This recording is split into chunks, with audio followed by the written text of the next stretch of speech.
It hurts sometimes, man. And Oh yeah. are live. Welcome to the Iron Lords podcast, episode number 43.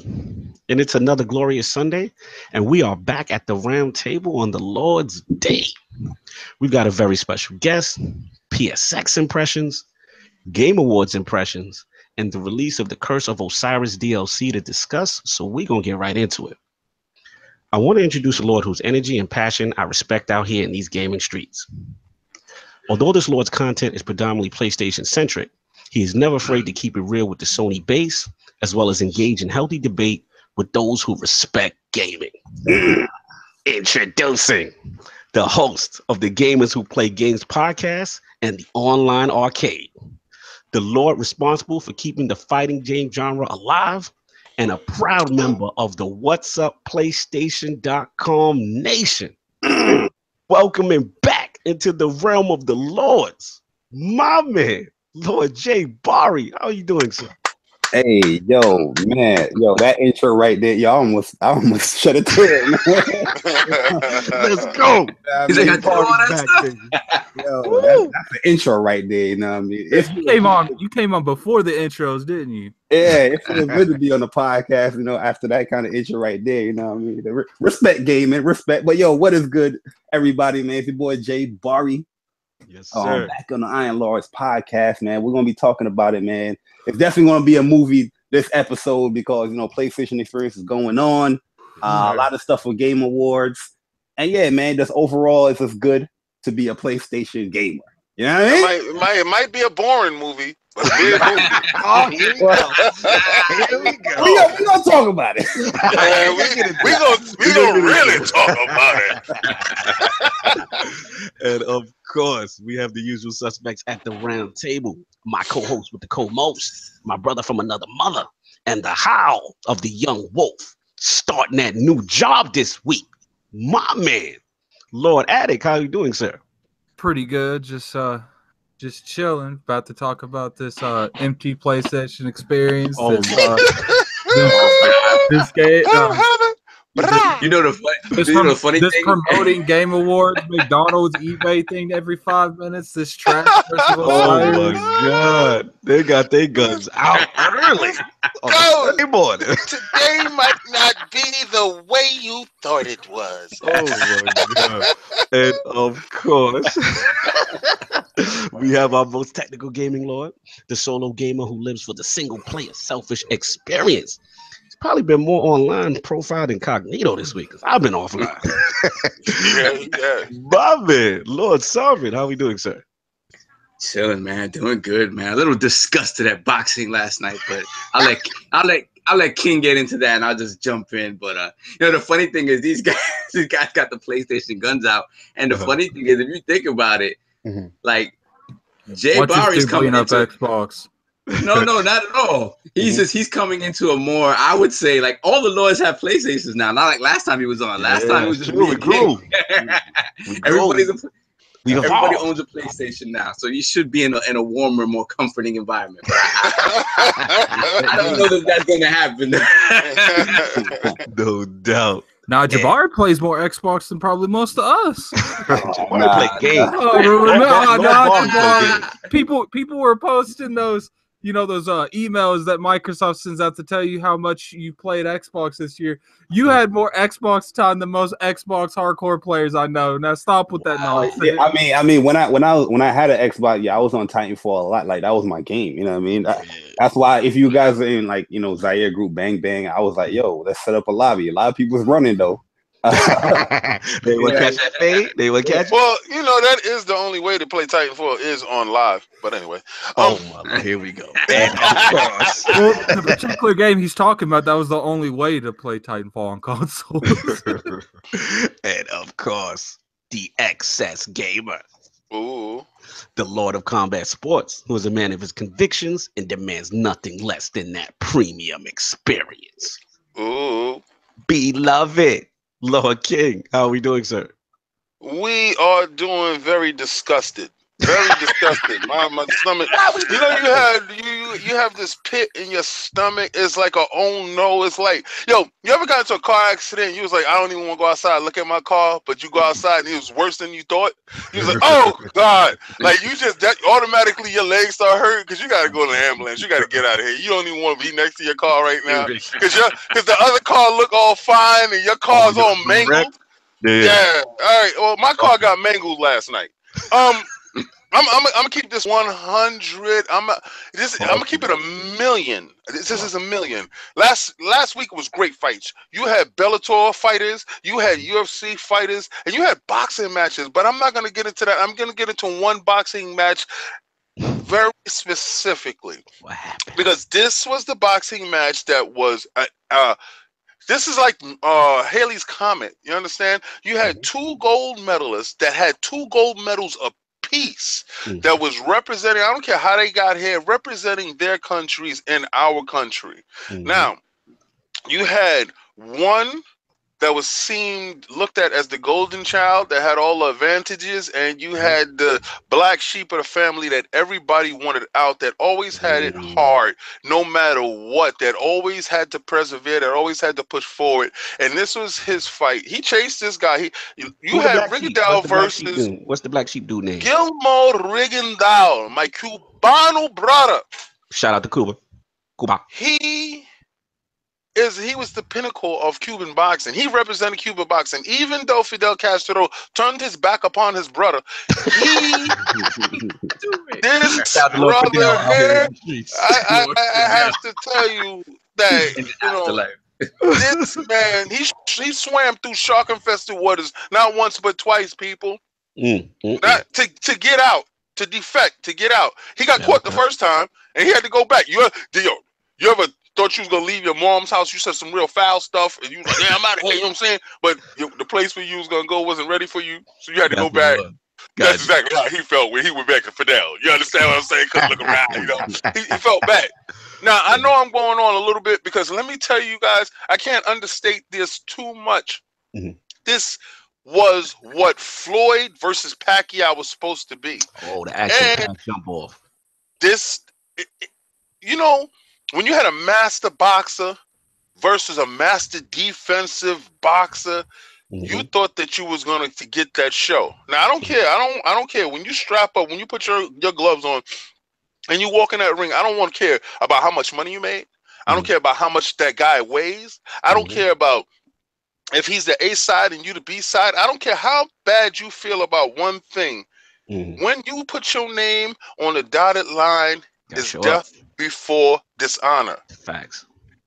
I don't care what's happening. You die there in that ring if you gotta. And I'm not saying this. You sound upset about something like something did not follow that guideline. What happened? I'm disgusted because I used to lace up them gloves. When I put that mouthpiece in, I'm going into a high-speed car crash. And I'm going in with both eyes open and knowing that this one punch might be the punch that paralyzes me. Or I might, punch me in the head I don't see anymore. And that happened to a lot of fighters. But this fighter in particular had a cult following. He had an O in his name. And he went in there. He talked trash for Lomachenko for a whole year. Got into the fight. The first round, Rigondeaux won. After that, Lomachenko proceeded to box the brakes off this dude. I am talking about, and it wasn't no disrespectful boxing of the brakes. It was just moving his feet, throwing his hands. He couldn't adjust. He couldn't adjust. He got so basically, dude got mauled. Like what happened? He got frustrated. He knew that he got hit with one shot. And he knew that this might be the night that I'm going to go to sleep, and this old might go. And instead of, when the going gets tough, the tough gets going, your boy folded up like a lawn chair. My God, to my horror. So wait, your man's quit? Like what? He quit. He quit the toweling? He quit Cognito. He quit. It wasn't no Roberto Duran quit. It wasn't no Roberto Duran. Please don't say that. Please nobody say that, because Roberto Duran went out there and beat Sugar Ray first. Before he came with the no my swollen belly excuse. All right, so don't. This brother quit. This is unprecedented to have a fighter of this stature sit on his stool and come up with my hand hurt, brother. Chop your hand off and fight him with the nub. I don't care. That's not a good look. What's his name so I don't have to watch him? Guillermo Rigadal. You can unfollow him on Twitter. Rigadal, yes. You're not welcome to the round table. You're not welcome. I've never lost so much respect for a fighter so fast. I've never. Nah, man. Listen, you get into that square circle. It's the ref's job to stop the fight. You go out on your shield. You give everything you have. To the ref with the express memo. My hand hurts. My hand hurts. My hand hurts. Do that. You crazy? You take your ass whipping like a man. Yeah. Nobody want to get no time no. No, you know JayBari. You know JayBari. See, Lord Sovereign understands. And listen, if we were sitting in the same room, he probably shed the same tear at the same time. We thought that this man was going to give a better account of himself, because if he had to go, I don't care if you bite him. Mike Tyson bit a man. I ain't got no problem with that. You get your butt with you bite him. You get him. Stay in there. Stay in there. I can honestly say I would lose more respect for someone for biting someone than quitting. Yeah, quitting is like, no. No, you bite that man. That man start headbutting you. He start doing things that you can't take. You can rationalize that. You can't rationalize a no. I don't want to go out there and face him. He said Lomachenko's a machine. I gotta watch this now. Now y'all he's a machine. Look, at the end of the day, if he didn't think he was able to go on, I mean, the dude could have had a concussion. Yeah, okay. You know something? He got it is that mentality, that crap right there, that I'm glad that you're not raising children yet. Because if my child does not go out there and fight it his little heart out, listen, you go out there, you don't come back until either you drag yourself back in here. It doesn't matter. It could have been the first round. No, it does matter. It could be 4 rounds and the dude has a concussion, can barely see. You want to go out to fight? You know what? Lord Addict. If both his eyes was closed and he took enough shots that he was beat up, he didn't get there. He knew the butt whipping was coming. That's the problem. Here's the thing, like I understand where you're coming from. Forrest Griffin back in the day fought someone with 2 broken arms and still won. But at the end of the day, if the dude felt like he couldn't go on, I mean, he could have had a severe concussion. It was his hand. He did ass whooping. The fear the ass whooping. That's all it was. And it's like you come off looking worse. Get your ass. Listen, Lomachenko was like 7 years his junior or something like that. Like. Not everybody's Floyd. Like, you know what? Take the L like a man. And you know what it is too? You know what it is too? Not to go too long on the subject, but you know what it is too? A lot of times when an undefeated dude knows it's about to happen, he's never faced that. Sometimes they panic. He could have panicked. It sounds like what you're saying. Like he knew it was on. He was getting. Lord Cognito. I got to see this fight. We saw Roy Jones get stretched. True that. Shout out to Roy with the feet crossed under the rope. Many a time. Listen, and let me tell you something.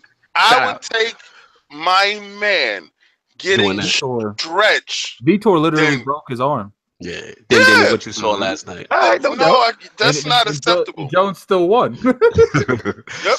Well, anyway, shout out to the dude that broke the other man's heart. Shout out to Lomachenko. When it comes down to it, a real warrior. When it comes down to it, he just might not have the mentality for that. He might need to choose a different place. Oh well. He fought 400 times and lost twice.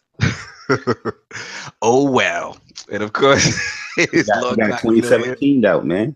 We spreading the game in realness over here. We ain't quitting over here on the ILP. No, we will not do that. Exactly. And if you think that we're about that life, you're sadly mistaken. Exactly. So we're not telling you what you want to hear, but what you need to hear. So before we get into what the Lords are playing, you know, even though Lord Bari, he's been on the show before, we haven't done it with the right format. So I want to start off with Lord Bari's video game system history. And of course, what led him to the creation of the online arcade and that amazing JayBari YouTube channel. So Lord Bari, what was your first systems? Was it always PlayStation Nation from day one out the womb? What was it? Oh nah, my first like home console was the NES, man.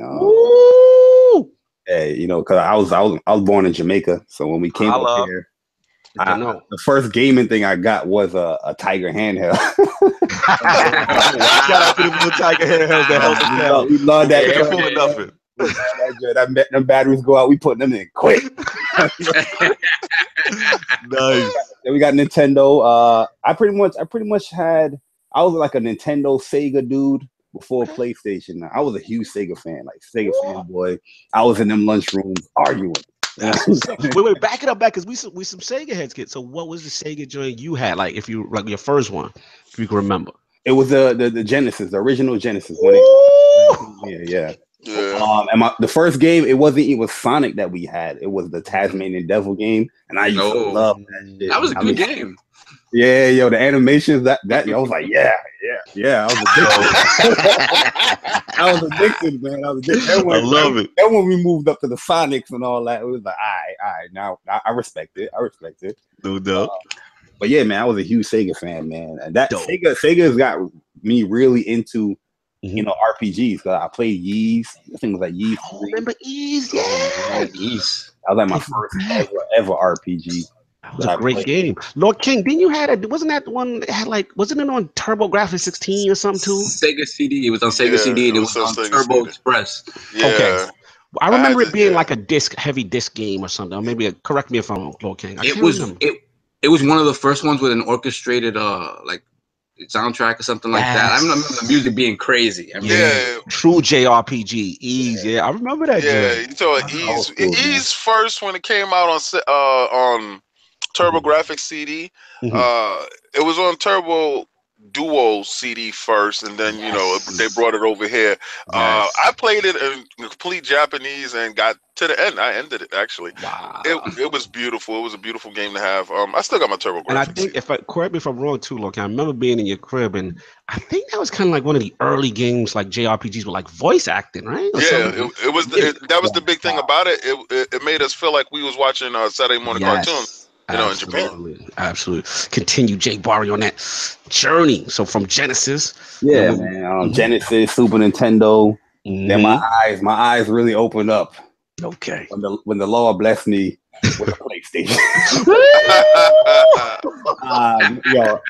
PlayStation, that's where it was at, man. That's when I really got into like fighting games, and that was like one of my best RPG games, run, because there's amazing RPG games on there. But yeah, my favorite fighting game of all time is on that console, Marvel vs. Capcom Clash of Heroes. Okay. And I used to play that game so much. You remember the new PlayStation that came out, the little mini one, and it had like the little LCD TV that you can attach to it. I used to walk around with that with Marvel vs. Capcom Clash of Heroes. Like, yo, that work? Yeah, man. He's going around attacking people in the street. I worked at a day camp on 220, I think it was 227th Street. Oh, no.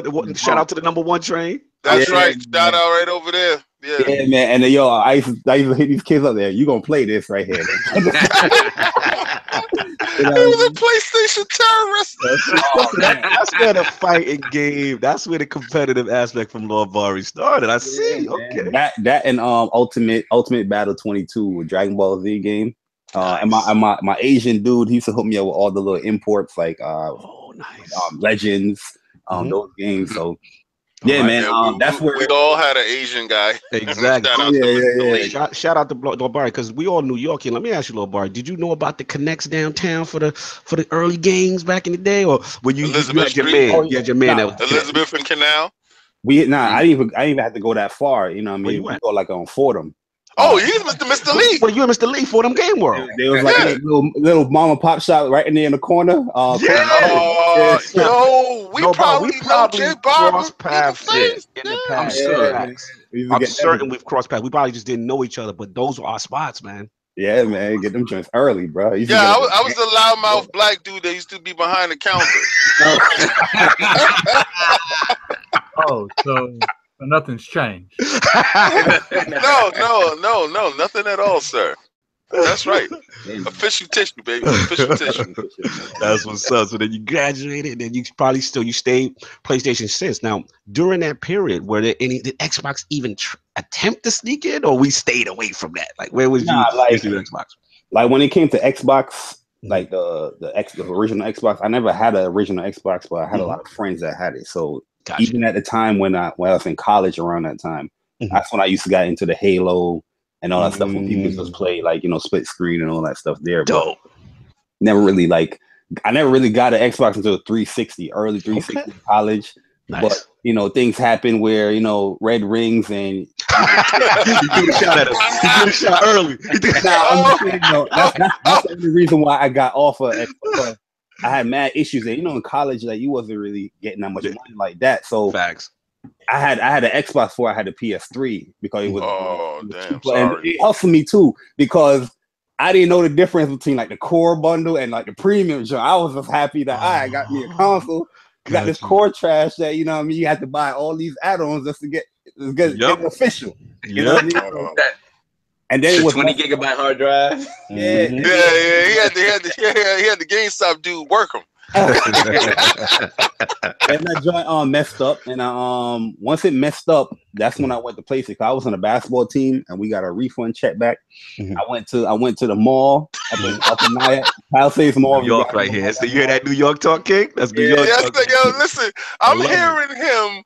He got steered in that direction. You went to the waiting and loving arms of a PlayStation after that Xbox Digit. Yeah. I mean, I always wanted the PS3, but I couldn't get it that first year. It was too much. You know what I mean? So it was $700. I was like, might as well just get the Xbox. But when I got that PS3 that day, I got a PS3. I got like 6 games. I got an iPod Touch.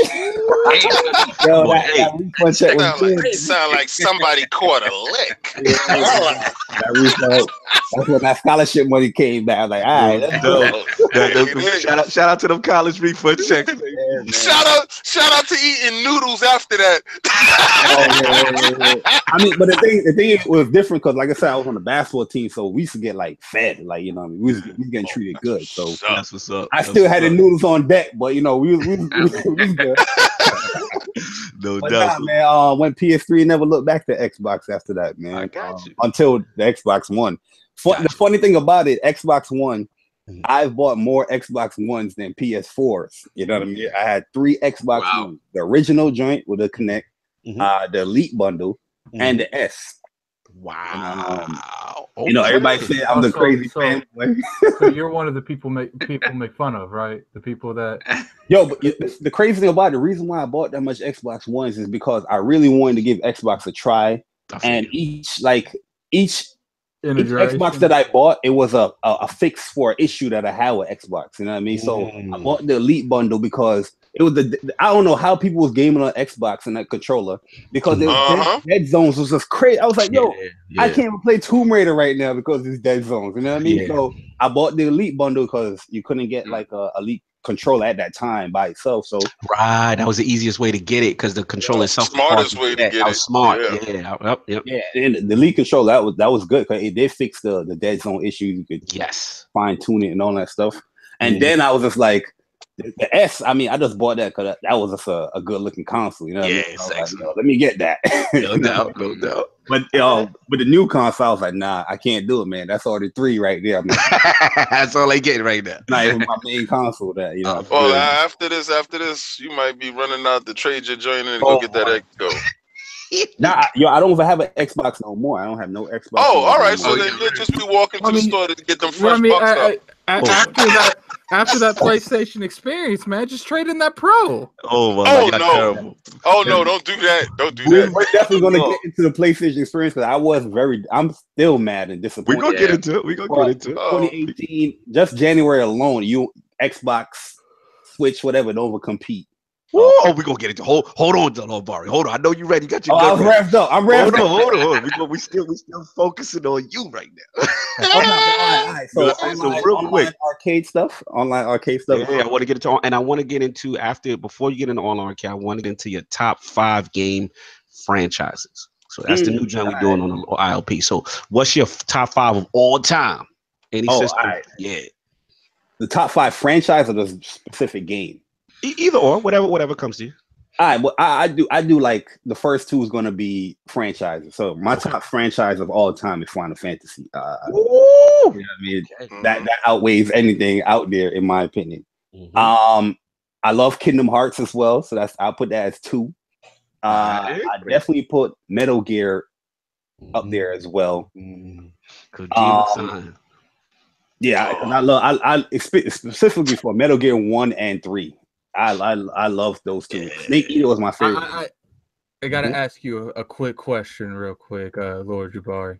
Yeah. The answer to this question is going to determine where we stand. Oh my Lord! What is the best Final Fantasy? That is 7, of course. 7. My man, Lord Bari. My man, Lord Bari. Let's go. Sorry about that. Yo, I can have. I can. That is an acceptable answer. Okay. Okay. I know where you going. With me, when I say 7, I can give you like a 2-hour explanation of why I say 7 over the rest. You know what I mean? A lot of people will say like 6. A lot of people will say like 10. 2. No, 2. Mine is 2. Oh, 2. That's Furion, right? Yeah, 2. Yeah. 2 good. I also love 4. Final Fantasy 4 is one of my favorites as well. Yeah. But I think Cecil, I like those characters that's complex, and that's the reason why I love Final Fantasy. That's why Final Fantasy in general is good, is because they have complex characters and they always have that, what the hell moment that you didn't understand nothing until then. Yo, shout out to Anchorman in the chat. He said, Lord JayBari is a traitor. How dare he betray the mention? Oh no, Spider-Man games. Spider-Man games have been getting a rough. It's been rough a little bit. Outside for a few of them, but I can't put them up there. But that's definitely my favorite, like kind of hero. Okay. And shout out to Lord Delabo in the chat, potentially perfect. He's saying Final Fantasy Crystal Chronicles. He said, fight him if y'all want that work. Yeah. All right, so we got Final Fantasy. We got what was the other ones? What was the other? Break it down. Kingdom Hearts. What else we got? Here, solid. Okay, give me 2 more. So we have 4. Definitely Marvel vs. Capcom franchise. No doubt. And 5. Ugh. All time. This is a game if it come out, or if the new one is announced, or one of the original titles, you gonna play it. I'm gonna be on it. You're gonna be on it. Gotta make that tough choice. 5. You know what I mean? I put on the spot. Y'all ain't even asking the question before. There's so much, man. There's so much. Gotta put you on the spot, baby. Gotta see where your heart's at. Dragon Quest. Woo! Wow, that's a big one. That's hardcore. That's hardcore right there. Wow. You know what? If you would have told me to bet my soul, I would have bet my soul that Nintendo would have been up in your top 10, top 5 list, and they didn't even make it. No, brother, you have played a lot of games. Like definitely Nintendo games. Like your top 10, yeah, like Zelda. I love Zelda. Yeah. I love like Metroid, things like that. But top 5 like games that I'm just gonna like Dragon Quest. Like Dragon Quest game come out, I'm playing it ASAP. Like Final Fantasy game come out, I'm playing it ASAP. You know what I mean? Yeah. Marvel vs. Capcom. We had some struggles with Infinite, but I love that, franchise. I love that game actually. I got the whole DLC with it. I was, I stay mixing it up in it. I love it. I'm a Marvel vs. Capcom fan. I played it in its true form, in the Sega Saturn, and just trust me, it's fantastic. Classics. Oh yeah, absolutely. All right, so that's. Yeah, I remember those fights. Because I before I didn't play like 2 on Dreamcast. My boy had Dreamcast. He was like a block away from me. He's like, nah, the Dreamcast version better than that trash that PS2. I'm like, get out of here, man. I'm like, this crib, I played. I was like, all right, bro, you got it. Dreamcast is lit, man. I used to love Dreamcast. Yeah, they had a good one. They had a good one. Definitely so then you transition now, and then we get the channel going. So let's start off with the JayBari channel. Like, how did you get into the YouTube game? What got you inspired? What got me really inspired was I was in a lot of these, Facebook groups on Facebook, like the gaming groups, like Zaire group. Yeah. We had this other group called Gaming Battlegrounds. It was more like those fanboy groups that go back and forth arguing and this and that. So a lot of things I was saying, I just wanted to create like a platform. Like, okay, I'm saying all this stuff in a Facebook group. Let me just create a YouTube. Everybody got a YouTube. Let me just create a YouTube and just get my thoughts out there. I'm not as savage, I'll say, in the Facebook group. I just don't care. Like, you know what I mean? Especially if I know somebody don't want to have like a conversation. I'm just gonna troll you, or I'm just that's that New York trolling you. Yeah, I'm just gonna go in, like, say, outlandish things. But on YouTube, I try to keep it a little calmer. No doubt. But I just definitely wanted to get my thoughts out, because at the end of the day, what really inspired me to YouTube is that a lot of people just like to speak on opinions. You know, it's all about opinions. But a lot of people have the opinions, but they don't have the experience. So you know what I mean? I'm like, yo, you just saying stuff just to say it. Why don't you just try the damn game out? You know, a lot of people this game is whack. Did you play it? No, you didn't play it. You know? Yeah, he played. Yep, that's when I'm already muted to persons mentally. Like I can't. Yeah, I'm with you on that, Bar. So one of my things is like always showing, like always saying like my opinions and my thoughts and stuff. But I'm also showing you the game and how it works and gameplay in the background. So that's why I always stayed true to showing gameplay and videos and all that stuff, because I really like to actually see. I hear what you're saying, but I actually want to see it as well, like visually. Yes, no doubt. So yeah, man. So that's what really started my channel. I didn't really know too much PlayStation channels like that. A lot of before, you know, my channel, I really knew a lot of like Xbox channels, and these guys were giving like PlayStation news, and I'm like, why am I listening to these Xbox like hardcore channels that's giving PlayStation news to try to, you know, convey it to however they want to, you know, mold it to gain an Xbox sale or whatever. So I was just like, nah, if I like PlayStation, I'll just talk about PlayStation myself, and hopefully people will catch on and listen. Nice. What's up? And now the other thing I wanted to commend you on was definitely the creation of the online arcade, because I think that if for us, especially shout out to Lord Kabatsu in the chat also, like the fighting game genre is like one of those things that was kind of teetering. And we come from that. So just to see you kind of pushing it forward, you doing tournaments, you getting dudes up in the grudge matches, like really respect that, you know, someone's out there keeping the fighting game genre alive. So tell me about how that started and the passion for the, you know, whole fighting games and stuff like that. It's funny how that started too, because one thing I always admired about the Xbox community, even though I go back and forth with them crazy, they always had like these game nights and stuff like that. You know, like some type of unison. They had a specific day that they're going to play a game and stuff like that. And I was like, damn, PlayStation dudes, like, yeah, we communicate, but we're very like to ourselves sometimes, where we're always doing our own thing, right? So I was like, yo, fighting games is very strong on PlayStation. So I was like, I created a group called PlayStation Nation All Stars on Facebook. So at first it started off as like a PlayStation Nation All Stars like tournament stuff with fighting games. So I was just like trying to get everybody together. You know, Street Fighter was just coming out and all these other games was coming out. Let's do a tournament. And Street Fighter was the first tournament that happened. And you know, it was pretty good. We had like 24 people that came. Sound like Sony owes you a check. You're the only one standing in the corner with the tiki torch, keeping the lights on in the place. Nah, I mean, like, yo, it's true though, because a lot of people just like, you know, more to themselves. I'm like that, you know, myself. Like I could be to myself sometimes on PlayStation, but like fighting games, you know, that's always something that can bring a lot of people together, regardless. Yeah, facts. Yeah. Shout out to Hip Hop Gamer for busting this. I ain't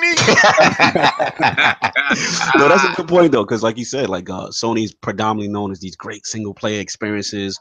So like me and Saul was like, I tease him, I call him like the selfish gamer, because I know he loves that genre, and it kind of Sony caters to that. So when to see you doing the fighting game stuff, kind of bringing people together on that is kind of dope. Yeah, so it was just more like we're going to have like a PlayStation community thing in a Facebook group. But eventually, the more tournaments that was happening, the more it was growing, and people was asking for other fighting games. Like, yo, when you going to do Guilty Gear? When you going to do Blaze Blue? And it was this year, like around in June, where, you know, I got like, you know, 3 other people. Big shout out to my man Upchuck Gaming, Gaming with Persona, and Mr. Official VG. I got them together. And we was like, yo, let's do this online, go and call it online arcade, because that's what it is. You know, online, and we're gonna set up like an arcade where everybody can just, you know, fight and play. We're gonna have different sections. We're gonna have the tournaments. Dope. We're gonna have like basically we got tournaments where it's gonna be premier tournaments. That's like with a big payout with a prize pot. Okay. Y'all doing that Tekken? I might have to jump in there. Y'all doing that? Yeah, we actually did Tekken. We did Tekken in the summertime. We did. Okay, let me know when that swing back round. Yeah, matter of fact, right now we scheduled for 2018 where we got our premier tournaments. Like some of the premier tournaments up. Tekken is definitely up there. Okay, yeah, be a little Kai, like dust off the boots, get up in there right quick. I got it for the PS. They was on sale. I was like, okay, y'all on sale for PS4. I'm like, all right. Tekken is definitely up there. It's gonna be in May though, but the thing is, like, we got premier tournaments. That's like the big ones, but we also got like the light version tournaments where even though Tekken big tournament is all the way back in May, because there's a lot of fighting games. We still gonna have like Tekken light version tournaments that people can, so we can get to know people. Like, oh, so that's Iron Lords, they here, and I know how they fight, and we communicate better or commentate better. Hey, not all the Iron Lords is with that head-to-head shit. What's that game you was playing with King? What's that game the addict was playing with you? That fighting game. What was that one? Oh, you talking about Naruto? Oh, okay, yeah, you know. Listen, don't listen. What about that Dragon Ball? That Dragon Ball new one. That's definitely. We just added that to our premiere lineup. Do we get a chance to play it on the good system? Oh my God, I'm done. I'm done. Listen. Yo, Jay, I have PlayStation Pro. Don't worry about it. I'm just sitting here. I'm just on this New York swag. I'm trolling. My man got beat up yesterday. I'm trolling. Nah, but like originally, like online arcade, we definitely focused on like PlayStation 4 because I mean that's where, like, when you look at fighting games, it's on Xbox. It might be on other platforms, but I don't see, like, I even try to like gauge like Killer Instinct. I was like, yeah, anybody want to do a Killer Instinct tournament? And like 2 people responded, you know what I mean? So if I was like, anybody want to do a Street Fighter 5 tournament, I got like 50 people signing up. Right. So it's all about, that's all about the demand. It's all about the demand. Yeah, of course. Yeah. So, but next year we're definitely going to try to expand, like on Xbox and on the Switch. So see if people want to You said you putting a fighting game on the Switch? How dare you go? Yeah. Yo, Bari, stop it now. Nah, because the Switch has like Pokken. The Switch has pocket tournament. Yeah.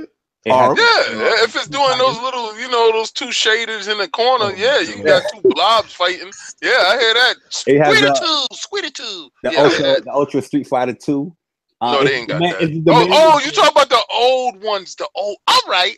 Yeah, if the demand is there, then we can. I don't know if it's gonna be like a premiere tournament. But how you gonna do it? You gonna do it with cameras because they ain't got no mics and stuff, so people gotta be officially in. We not knowing if the developer is actually playing the game. We gotta know. We gotta see. With Switch, it's so many things. You need a lot of headsets and stuff. I've been there. I have when we started this up, I've learned so much when it comes to this online tournaments, right? So I have like a whole rule list. Like there's a whole bunch of rules, like a good like 20-something rules listing off everything as far as like, make sure it's you that's playing, stuff with equipment, lag issues. Like we broke it down where I feel comfortable enough that if somebody sign up for a tournament, that's going to be the person that's playing in the tournament. But we're definitely we got to see, and we got to definitely test it. That's why I say it's not going to be premiere, but we respect what you're doing out there, man. That's hot. Man. I like what's going on. Yeah, man. If you guys are interested, though, if you guys want to sign up for any of our tournaments, all you got to do is head to toa.challenge. That is CHALLONGE.com. Challenge. You're gonna see all our tournament lists. Some are 2018 tournaments are up. You can sign up for those. Nice. You got the prize pots there already. And yeah, man, if you guys like what we do, you can support us as well. Absolutely. I'm in there for the Tekken. I got you on the Tekken. Definitely. Yeah, definitely. Facts. I got the PS4 version, whatever they want. So Tekken is definitely one that we got to do like a light version tournament as well. Yeah, absolutely. All right, so that's what's up. That's JayBari's journey. So we're gonna get into what the Lords are playing. We started back up with Lord Bari again. So what are you playing? What have you been playing this week specifically? Like, what have you been playing? I've been playing the Xenoblade Chronicles 2. All right, I seen you too, because I was gonna see if you gonna say it. I see you. I'm loving that game, man. I think the game is dope. At first, I was a little worrisome because the combat system was a little too simplistic. Yeah, but when they added the layers on there, the blades, I was like, all right, cool. We good now. Good. So, little Xenoblade. Anything else you been playing? Oh yeah, Marvel vs. Capcom Infinite. I have been playing Tekken 7 too. I've been trying to learn Geese. I've seen you a little bit. I was streaming that. I'm back on my Bloodborne. Trying to get through this cursed chalice dungeon. And Monster Hunter Worlds, man, the beta, that shit is dope. My bad. I don't know if I can. That's all good. We keep it light for the Lord. It's okay. Slip is allowed. It's dope. Go and download that. Monster Hunter Worlds is going to be a great game, man. I'm definitely thinking it. And a game that I think a lot of people are sleeping on. Which one? Which is mad cool. It's called Hidden Agenda. It's a PlayLink game. Okay. It's made by the dudes that made Until Dawn, Supermassive Games. But it's so much fun. If you guys stream, definitely stream that, man. It is a fun ass game to play, man. You got to use your phone though, to control everything, but it's still fun. And you can play with like a whole bunch of people. So say you have like 3 people with you or 4 people, you can all link up with a play link. And I saw that. I saw Sony jumped on that. As soon as they heard Nintendo had to use the phone app, they was like, "Yo, let's get an app together. That we can play together. Put the phone thing together. Shoot that." I mean, PlayStation always had the little phone app. But Nintendo took it to the extreme. No doubt. So, Lord Addict, what have you been playing this week? I've been playing the Osiris thing. Ding. With such enthusiasm. That's pretty much all. Okay, that's all you've been rocking this week. All right, no doubt. Lord Saab, what have we been playing, sir? Just a little bit of the Osiris stuff. I haven't done too much of it. And then more Xenoblade, a little bit more Mario. That's pretty much it. Okay. I haven't touched much else. Oh, and some Assassin's Creed. Yeah, definitely some Assassin's Creed. Nice. Lord King, what have you been touching? Everything. Agents of Mayhem. I went in on my Shadow of War. A little bit of Cuphead. A little bit of Marvel vs. Capcom Infinite. Oh, yesterday, Injustice: Gods Among Us 2. I was touching the Hellboy up a little bit, trying to get him down pack because the new DLC is about to drop for that. And also playing my Destiny 2. I am so happy. Right now. That's what's up. We gonna get into that. Yeah, for me it's been a little bit of Xenoblade. I've been touching that a little bit. Got that going. Shout out to Lord Whiskey. He just got his Switch, so he was asking me what to get. He also picked it up, so it made me touch it a little bit more. As far as Xbox, I touched a little bit of Curse of Osiris, but I didn't get a chance to really rock this week. I really haven't been around, but I'm gonna try to get that blaze going on later on today. You know what I'm saying? And shout out, what else I got? I picked up a whole bunch of PlayStation games on sale this week. So I got I think that No Man's Sky, Hellblade, anything that won an award, I picked up. It was like $20. Shout out to the Game Award sale. That was on the PSN network because nothing ever on sale on PSN. That is true. Hit those likes, guys. Hit those likes, please. Yeah, I picked up the Street Fighter 5. That was on sale. So I can pick that. I got the No Man's Sky because I always wanted to see it now after all the changes. To see what's going on with that. The Hellblade, I've been wanting that for a minute. And the Tekken, because I will shout out to Lord Kabatz. Oh, and the Neo, shout out, because I hit up Lord Sov. I say, yo, Sov, are you the one that's champion Neo? I see it on sale. Is it worth it? And you was like, Cog, that's all you're gonna love it. It's deep, it gets complex. So I did that. But I want to shout out Lord Kai because I was gonna hold off on picking up Tekken for PlayStation just for the simple fact I want the X enhanced version. And I gotta get up my man Harada. I be tweeting him. We be hitting them every day. Like, what's up? Like, they're completely mum as if there's no X enhanced, not even in development. So that gotta be a little frustrating. You shouldn't be playing Tekken on Xbox anyway. Well, we know the controller situation. But I mean, you just want a competition as well, man. True. And you know what kind of leaned me over to you guys, Lord Bari, is the fact that you guys got that special feature with the music. You can put the old Tekken musics to the stages. And the Xbox One doesn't have that. So that's like the exclusive. Oh, that's crazy. Yeah, so I want to play, you know what I'm saying? Rock them, sock them, and do our thing. Remember that joint? Yeah. Use the beats. Let's all know them beats that we used to make names and little lyrics to. You know what I'm saying? From Tekken 2. And they even got the Tekken 2 suits, like King with the suit. Tekken 2 you got the Tekken 2 joint, with the tie, With the tie, Oh, man. So it's like, I had to do it. So I'm like, yo, shout out to them on that. But yeah, Harada, Xbox, what's up, man? Y'all gotta get that X. You know how it goes, man. A lot of these old school Japanese companies and Japanese developers, I don't know, they just got this severe hate for Microsoft. So you want a Xbox enhanced. We want a Pro enhanced. It is Pro enhanced because it's not. It's not. No, it's not. It's not. No, but I heard Digital Foundry said like 1080p. It's not rocking. They're not 4K, but I heard they 1080p. It's the same. The original. It's the same as that. The original PS4 is 900. The Pro is just 1080. Okay, I'll take it. The Xbox is 720. I'll take it. Yeah, it seems like they glazed it in Vaseline or something like that. Xbox One got Vaseline on the screen. Like, I don't want that Vaseline on my screen. X is 720. Yes. Yeah. I mean, it's just whatever the regular the upscale is. What their TV does and what the system does. But beyond that, it's nothing. And it looks. It's emphasized even worse now that we have the 4K enhanced. It really makes it stand out worse. That's why I couldn't do it, and I was like, I gotta get the PS4 one until I hear something get announced. That's just where I was at. The problem with that is that you have the system and you have the capabilities, and the developer had the tools. Now this is the one point where I will say to the developer that you had the Unreal Engine, and trust me, that Unreal Engine can scale up. They didn't, hit the scale button. Clearly. Clearly. Yeah, that's pretty much it on that. So we're gonna get into before we get into these topics, we got the ILP poll. You know what I'm saying? That was last week. The results are in and the people have spoken.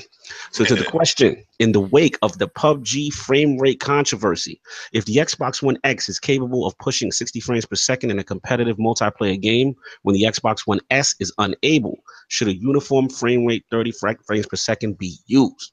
The winner at 80% in the most voted, most argued three-way poll ever on ILP is the no parity Xbox One X is a premium product group. There we go. It came out and smashed them hard. They would not play. So coming in second place and only 15% was the yes, parity must be kept for the Xbox One S group. Sorry, Lord Addict. And the shallow third place at 5% was the I don't care, I'm playing Xenoblade 2 group. So shout out to all 600 plus who participated in the poll. The turnout was lit. What do the Lords think about this? Let's start with Lord Bari. As far as the Xbox One, I mean, as far as the people want Xbox One X being a premium product with 60 frames per second, no parity, even if the Xbox One S, like of PUBG, let's say if it is 60 frames and the S can only do 30. Yeah, I mean, I'm definitely with that, but I can also see the issue with it. Yeah. With it being, having no parity, because your bigger install base is on the smaller side. But if you bought something for that much, then you want to get all the bells and whistles for it. So I definitely agree with no parity on it.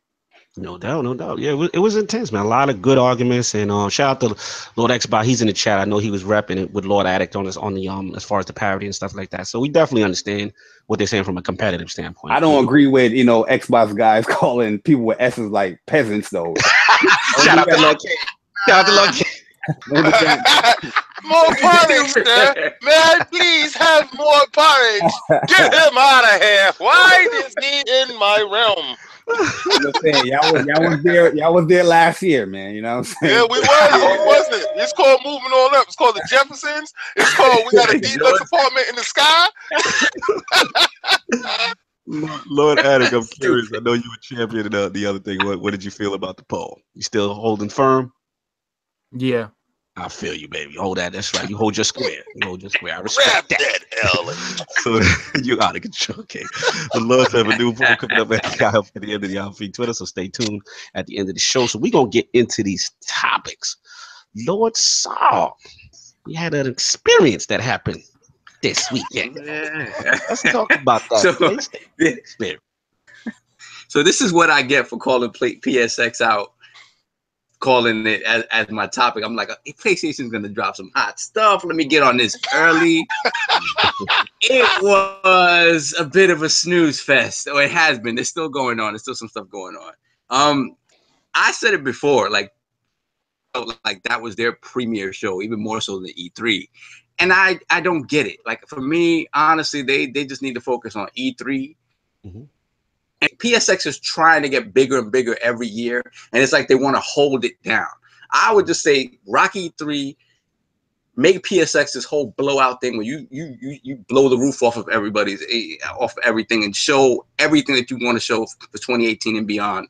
I just think the base is gonna really be paying attention to it. I don't know.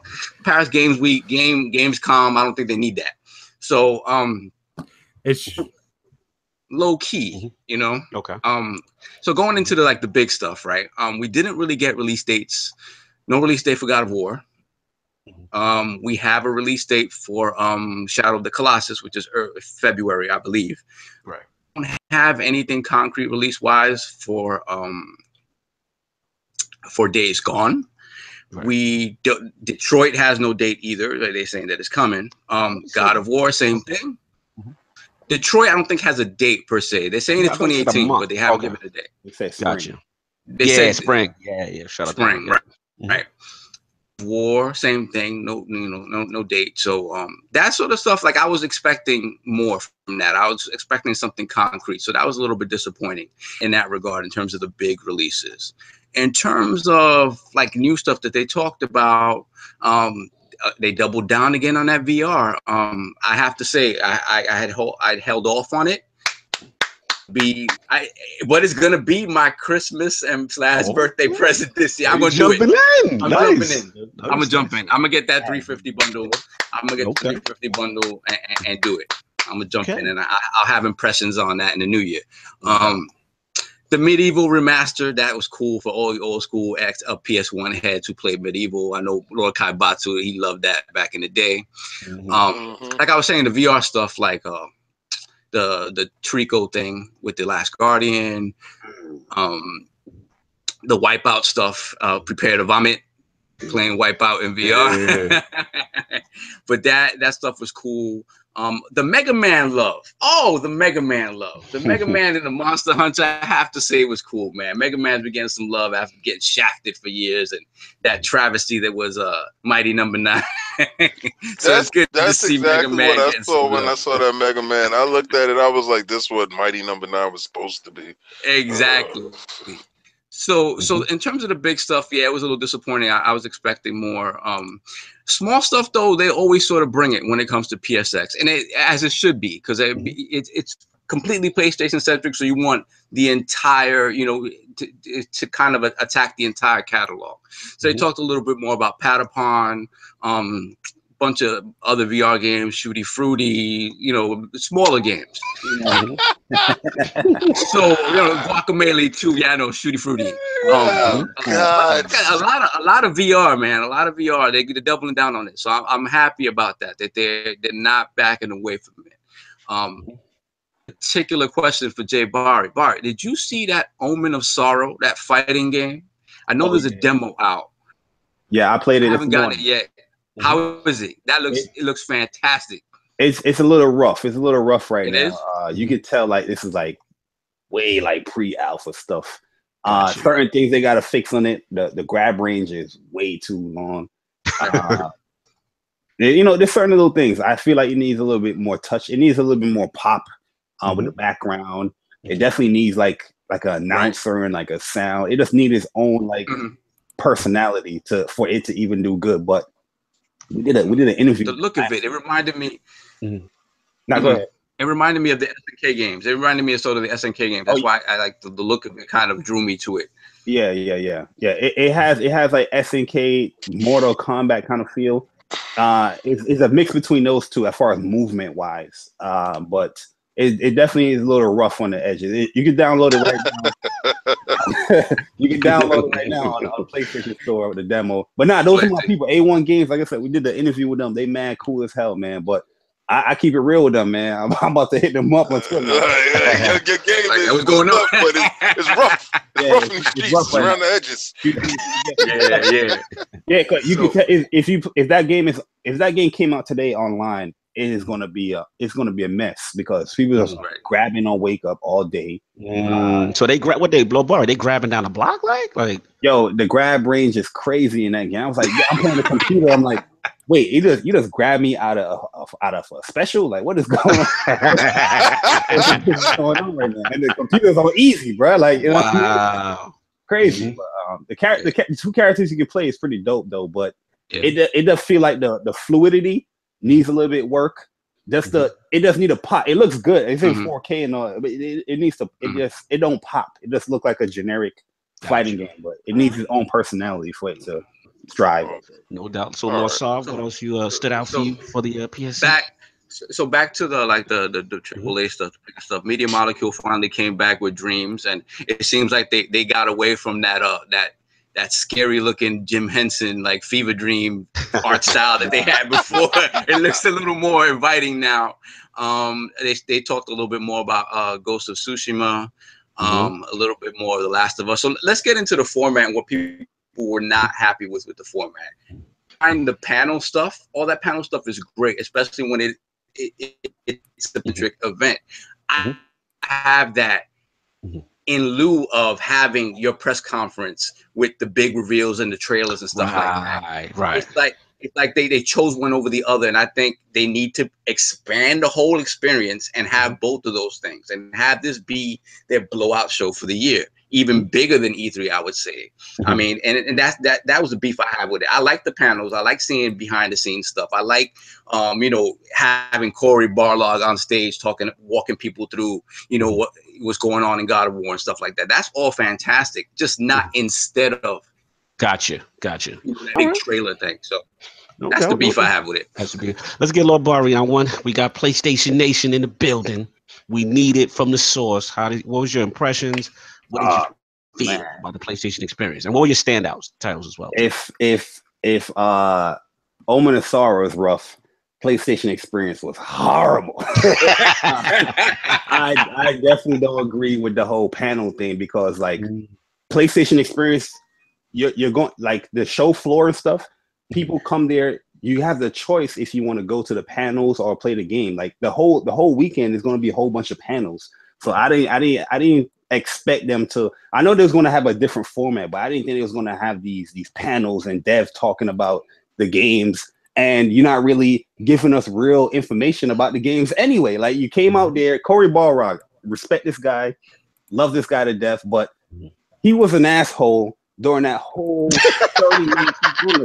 Yo, real talk, it pissed me off. Like, wait, hold on, Bari. Which one is Core? I forget which one is that. The God of War. He was a little like the one with the red sneakers, right? This dude came out there. The first question. Shout out to Sid Shuman, because Sid Shuman knows. Everybody want to know the hardcore question. When is this game coming out? You saying that this game coming out is in playtest mode right now, where they're sending out these demos for people to test it out, flying stuff, whatever. That's you're almost done with this game. You know what I mean? The game is pretty much done. You just playtesting stuff, just to find like little bugs and all that stuff. So where's the fucking release? I mean, where's the show the passion, baby. Dude asked a question. So when is this game coming out? My man is answering mad condescending and arrogant. Oh, the dog at my release date. What? What? Don't come out arrogant.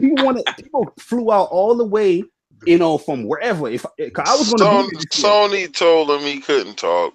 But here's the thing. Shout out to Lord Sam Tober in the chat. Like, I see where you go, Lord Bari, because it's like he's there. But if you remember, like the Horizon Zero Dawn dev next to him was almost like, why is Cory here? He needs to be working on his game.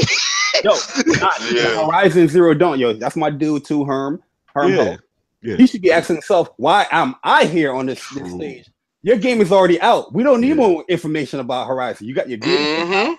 Everything's out. Why are you talking for 20 minutes about stuff that we already know? But he was happy. He had his feet up. He was relaxed. His game is finished. His game is done. That's what I'm saying. Like, I was going to be there at PlayStation Experience, but things came up with family, and I had to cancel my ticket. I mean, my plane ticket. Cancel the hotel, all that stuff. They still got my $65 for the early bird, but that's cool, whatever. But at the end of the day, if I would have went out there and I sat down there, New York would have came out. I'd have been like, what the hell is this, man, loud? Because I'm not sitting up there. I came there to see Spider-Man, God of War, Days Gone, Ghost of Tsushima. Bring those devs on there and talk about your stuff. That, what I mean? If God of War is gonna come out there and have a 20-minute conversation, that release date better be there.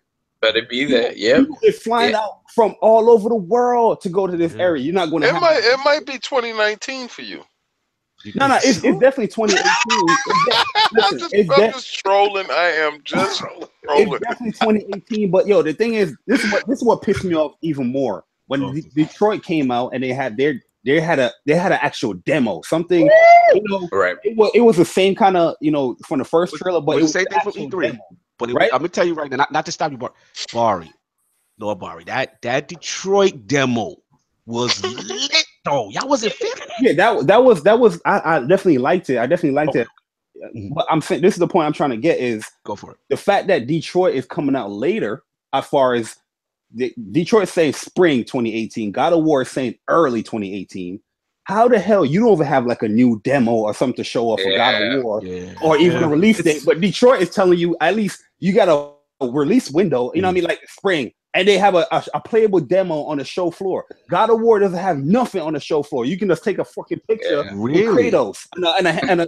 They had nothing because they know that you're going to buy, so they don't really need to impress you. That's the problem. All they had was Corey out there. Corey walking through the same demo from E3, right? Yeah. And just giving insight behind it, talking about how the game is 35 hours long, which is fantastic. Yeah. But I just something's not right there. Something's not right there.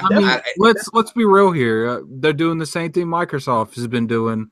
Like it's like they have a thumb drive that is with them, and they just be like, "Here, use this. Every event, use this." This is my issue as well. Addict. We had 2016 PlayStation experience was lit. You know what I mean? That jump was fire. That jump was everybody was like, "Oh my god, E3 was crazy. This is better than the E3 of 2016." Facts. Right? Facts. If you want, who the hell came up with the idea to have this sit down Gamescom direct ass show when you just had a show where everybody had great reception with 2016? How do you come from 2016 PSX that to this? You want my honest opinion of why this happened? I think it was the X. They tried to get some info out before the X and all this stuff that would have normally be shown. That would normally be shown. Was kind of lit. Yeah, that's a good point. It was October. That normally would be shown. You know, at PSX, they had to drop the gun early just to kind of get people to get off of the cool them down on that respect. Even if you're gonna show the stuff from past games week again, you can at least go into a little bit more detail with that. You can have another Sither rail at least. That's about nothing. But I mean, when it comes down to it, it's like, look. I was the most disappointed that we didn't get a God of War release date. If you want my honest opinion, Erica for the win, shout out to her. She said there wasn't even a playable demo there. She's at the event. There's not. No. So I think that game's getting delayed. It's a huge L overall because at the end of the day, like the show floor stuff, that's a completely different scenario. That stuff is fun. You see the devs walking around, you playing these games, but me personally, if I'm going there to PlayStation experience, I'm going there to play specific games. God of War, Days Gone, Spider-Man. I want to play those demos. If those demos are not there, it's an L throughout the whole weekend. Imagine, no, he's right. Like, imagine playing, going to E3 and playing the same demos you played at E3 at the PSX. Like, that would be extremely disappointing. Imagine these people who reported at E3. What are they going to report in PSX? Oh, it's the same demo. There's nothing really else to, say. Like, that looks really bad. Well, just report the truth. That's all. And just like JayBari is saying, it's saying the truth. Yo, and the funny thing about it is, like, after the hour talk that they had, Sid Schumann was like, "Hey guys, want to see some trailers?" I'm like, "All right, God." Then this finally came on called Donut County. I was like, "Nah, what is going on?" You wasn't about that Donut County life. I swear to God, I thought that game, how the trailer began, I thought it was going to lead up to like a major game because they were talking about, "Hey, do you have a platinum trophy?" It's sad. All right, this is like a troll going into like a rich trailer, and then the game was actually you sucking down things for the whole. I'm like, what the hell is going on? Apparently, Erica put on Twitter that the God of War section of PGX was more focused around his son than actual Kratos. Yeah, and they're saying that's the biggest problem right now, that his son is having too much dialogue and is too much on this little big head kid. How much you guys want to bet midway through this game Kratos dies? And it's a possibility, but I don't mind that. You know what I mean? Because that's the way you reinnovate a game, but that's going to make a lot of people mad. He's not going to die. He's going to probably get captured.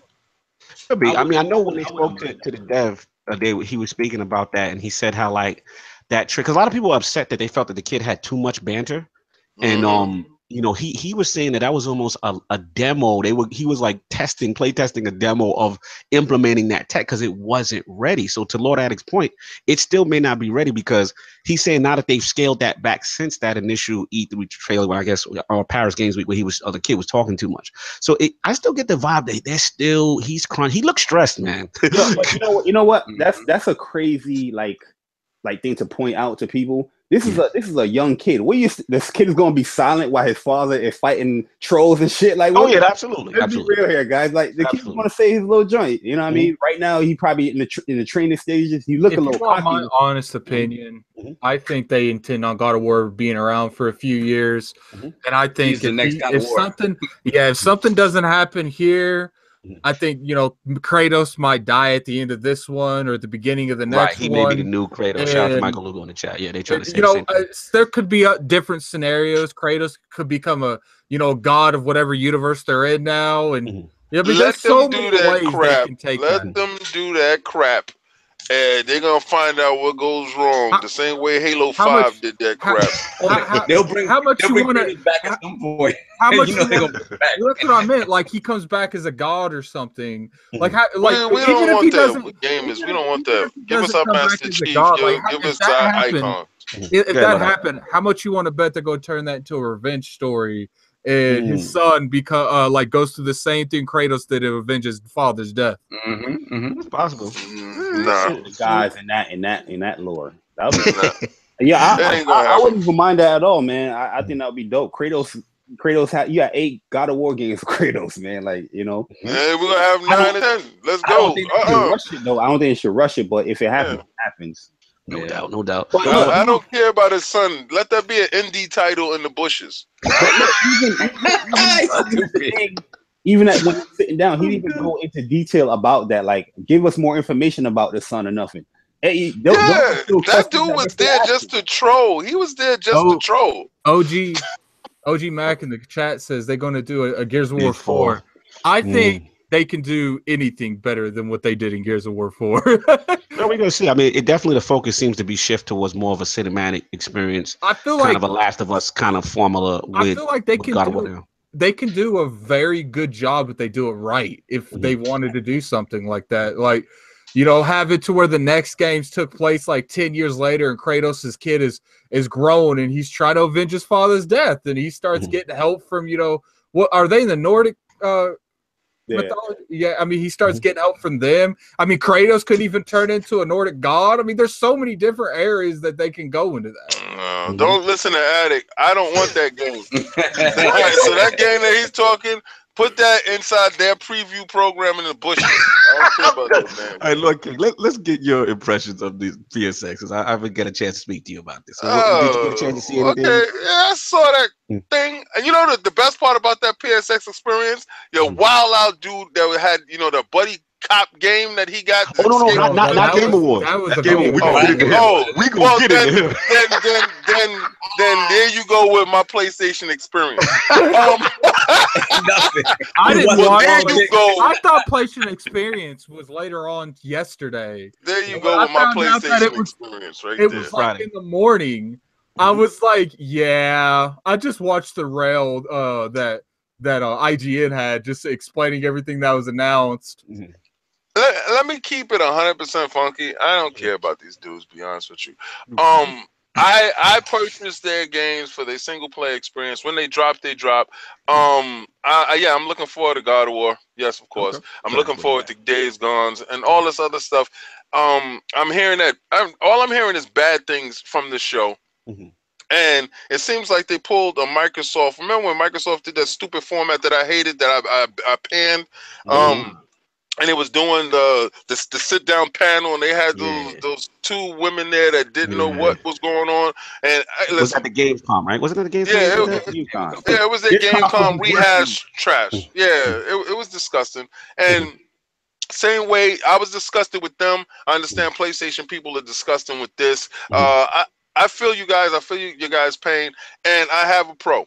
All right, and I'm saying it to say that when those games do come out, I will play them. There's games out that you could play, but for people to fly out to go to a show that they was expecting new and different exciting stuff, you know, you're hurting yourself because those people had a bad taste in their mouth. They're not gonna be back next year.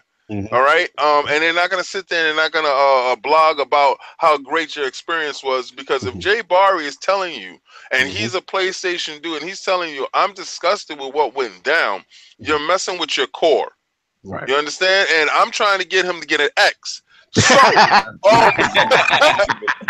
if I can turn JayBari, you guys are in trouble. I'm more disgusted with the arrogance. You know what I mean? I felt like I blame Xbox. You know what I mean? In what sense? Break it down. Why you blame Xbox? The competition's not there. The competition's not there. Where you can come out with this trash ass show where you can sit down and talk. So you gonna sit there and tell them that they beating us so bad that they arrogant? Wait a second. What type of backhanded compliment is that? Yo, listen. You know what? I'm gonna have to take the gloves off. It happens to the best of us. Listen, everybody has been that arrogant. I'm on the throne. I'm looking down upon you. And what do? They always fall off next year. So this little aberration of you guys selling this 70 million and y'all got your nose in there and y'all highfalutin. Y'all highfalutin right now. Look at the history of it. PlayStation 2 was phenomenal. So hey, no, let's be real here, JayBari. Was it there? Let Bari rock. Let Bari rock. PS3 came out. The arrogance was definitely there, where they think that you can put whatever they want to do. And $600. Oh, people gonna buy it anyway. That's why I brought the whole Xbox. Yeah, I was trolling a little bit, but there's still a little truth. No, you was trolling a lot. It was you was on full troll gear. You had the 10 gear to the boot. You had the full uniform. There's still some truth in it though, because Microsoft didn't have a great year. You know what I mean? Because I just can't understand how you go from 2016 PSX to this shit. That's just my bad. Addict, go ahead. Get it. So let's be real here. It's time to switch. I like that. Yo, don't use those words, Addict. Don't use those words. You 1 week away from switch. Yeah, don't use those words. PlayStation is starting to get that arrogance, man. You need to leave why it's good. Like you don't need to leave when the ship is sunk. Shout out to Inco in the chat. Hashtag blame Xbox. Oh my god, they go blame Xbox. They're getting it back. Y'all gotta understand. In January alone, Nino Kuni 2, Final Fantasy Dissidia. I mean, you can play as those 5-year-olds. It's fine. Secret of Mana. Listen, that Nino Kuni 2 is gonna be what's up. Yeah. PlayStation got games coming throughout the year. Then he got my UNL coming out. Then another Chaos Code for the little 2 fighting. I'm not going nowhere. I'm happy with PlayStation. I'm just upset that they were very. Sound like you happy with PlayStation. I mean, I got a chance. Listen, he sounded like he happy, but he ready to cheat. I mean, like, but I'm ready to go. PlayStation a lot, but I'm more critical of PlayStation than Microsoft or Nintendo. So you know what I mean? Like, I don't feel gotta be, and that's why we respect you. The closer, PSX is the closer. You had everybody anticipating, everybody asking these questions on E3. Gamescom, Paris Games Week. You're supposed to close this year out right. This was a great year for PlayStation, but you close it out badly with this show. Do you think Microsoft got since the doors cracked open and they didn't close it, do you think Microsoft gonna be sliding up in them? Yeah, Microsoft definitely gonna slide up with that Sea of Thieves. They dropped that release date. They got a release date out, guys. Okay. Give it up. Give it up. We ain't got a release date for the big games on PlayStation yet. Microsoft got a release date for their big game. That's because you wait until next year, and we got PUBG next week. That's true. I don't care about PUBG. We're gonna get into it, but you don't care about the relevant games, do you? What did jump in? I don't care about that's open beta. Open beta. No, I watched it on Friday, PlayStation Experience. I mean, it's weird because from an Xbox fan perspective, I guess I'm watching it and I understand why everybody's upset.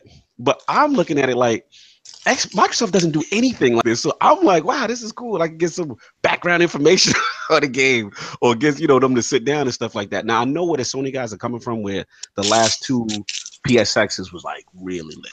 You know what I'm saying? So it could be a situation where they could have just put everything ahead of schedule with Paris Game Show, because that was right around the conjunction of the Xbox One X launch.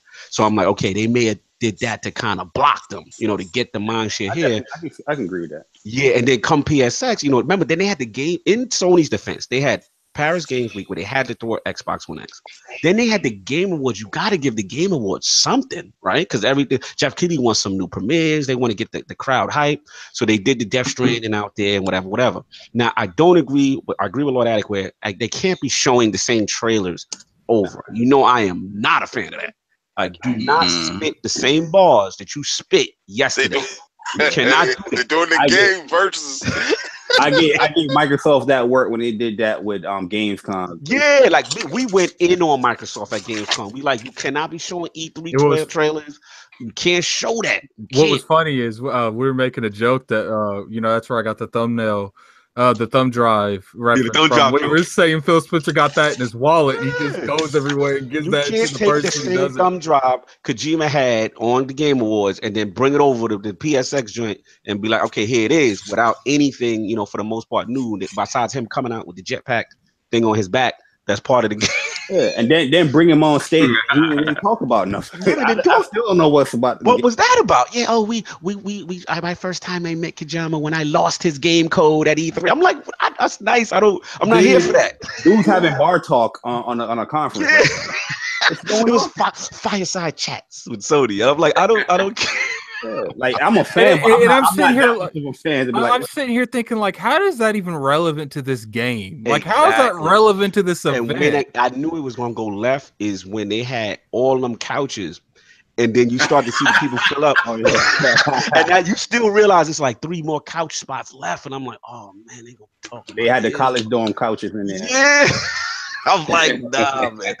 So, I mean, shout out to the God of War dude for even coming out. You could tell he looked stressed, game ain't ready, and I mean, to his defense, he was kind of throwing shots back at the other devs, like, yo, your game's finished.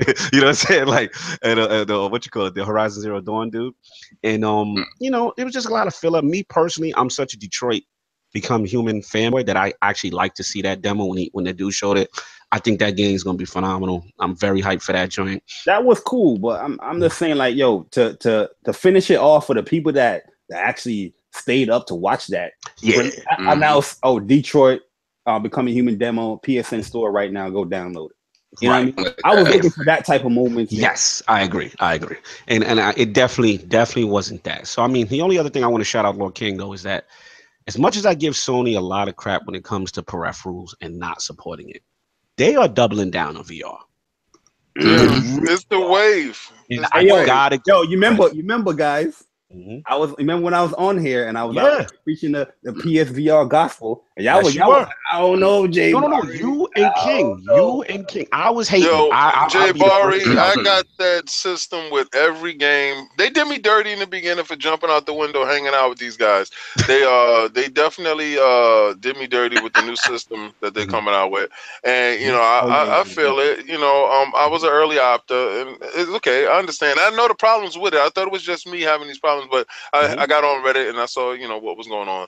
I'm not gonna get rid of my system. I said the other week that I will get rid of it. I'm not getting true value for it, so I won't ever get rid of it. It's a moment in time, and I was watching history being made that Sony actually took that leap of faith, which they do a lot.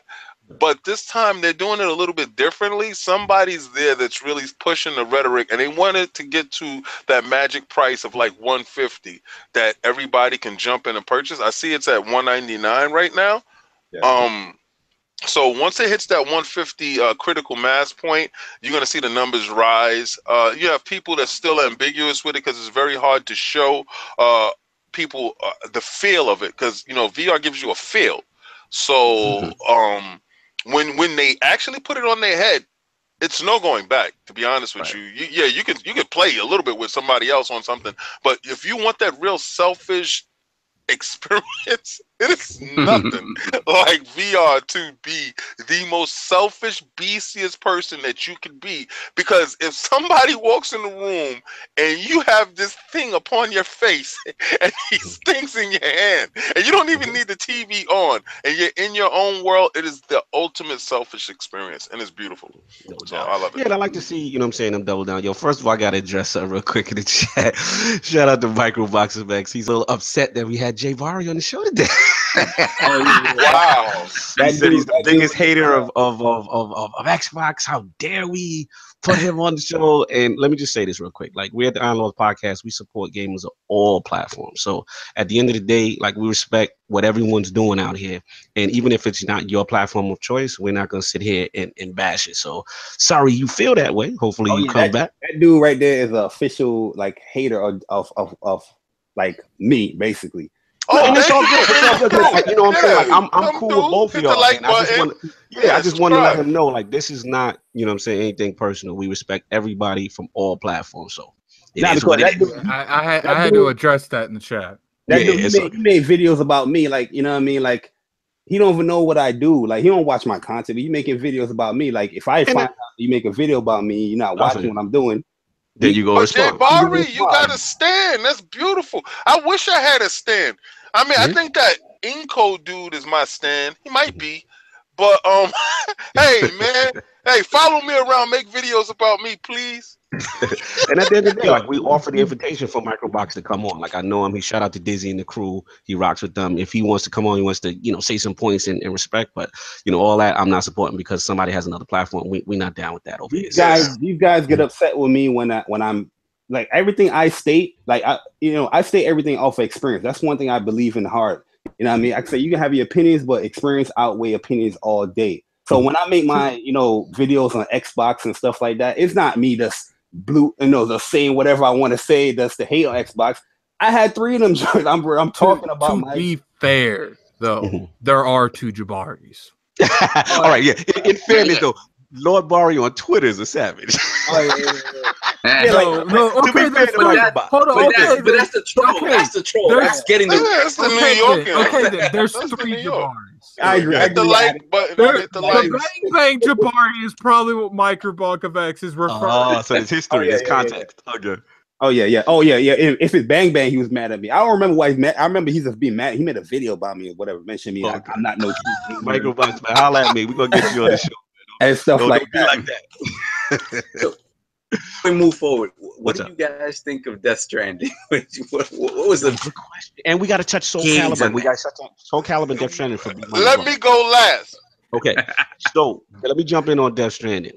It's Kojima Witness. Like, this is you know what this is. Remember when we've been using this excuse. We got to that part, Lord King, and they said the lale lelu lalo. Thank you. We was like, what's going on? Thank you.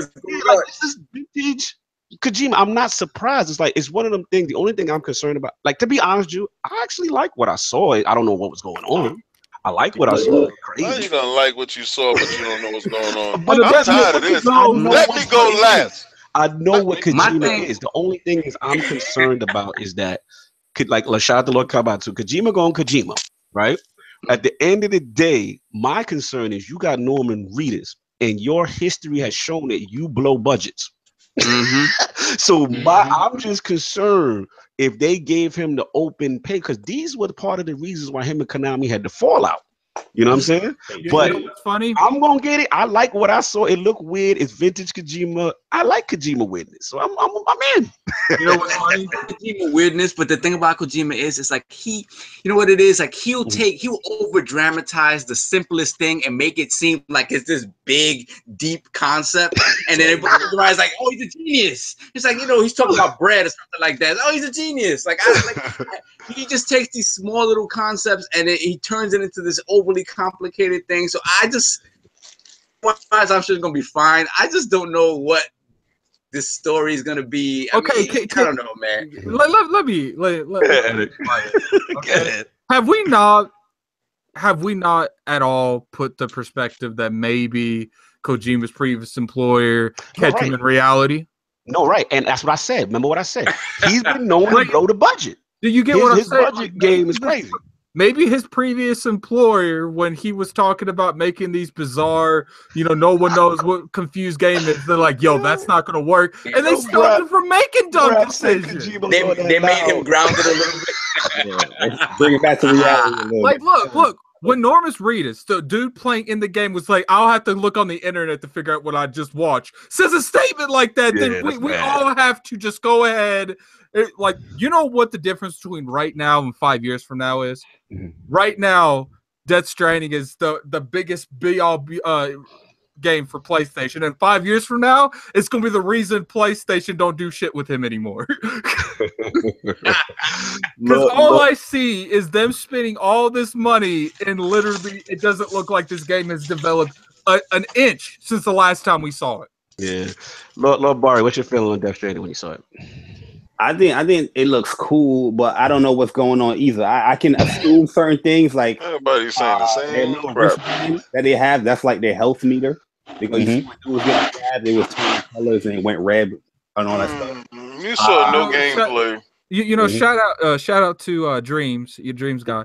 But he said that PSX. Oh no, go Addict. I'm gonna say you. He said that it reminded him of Metal Gear, and I'm just sitting here like, did we watch the same thing?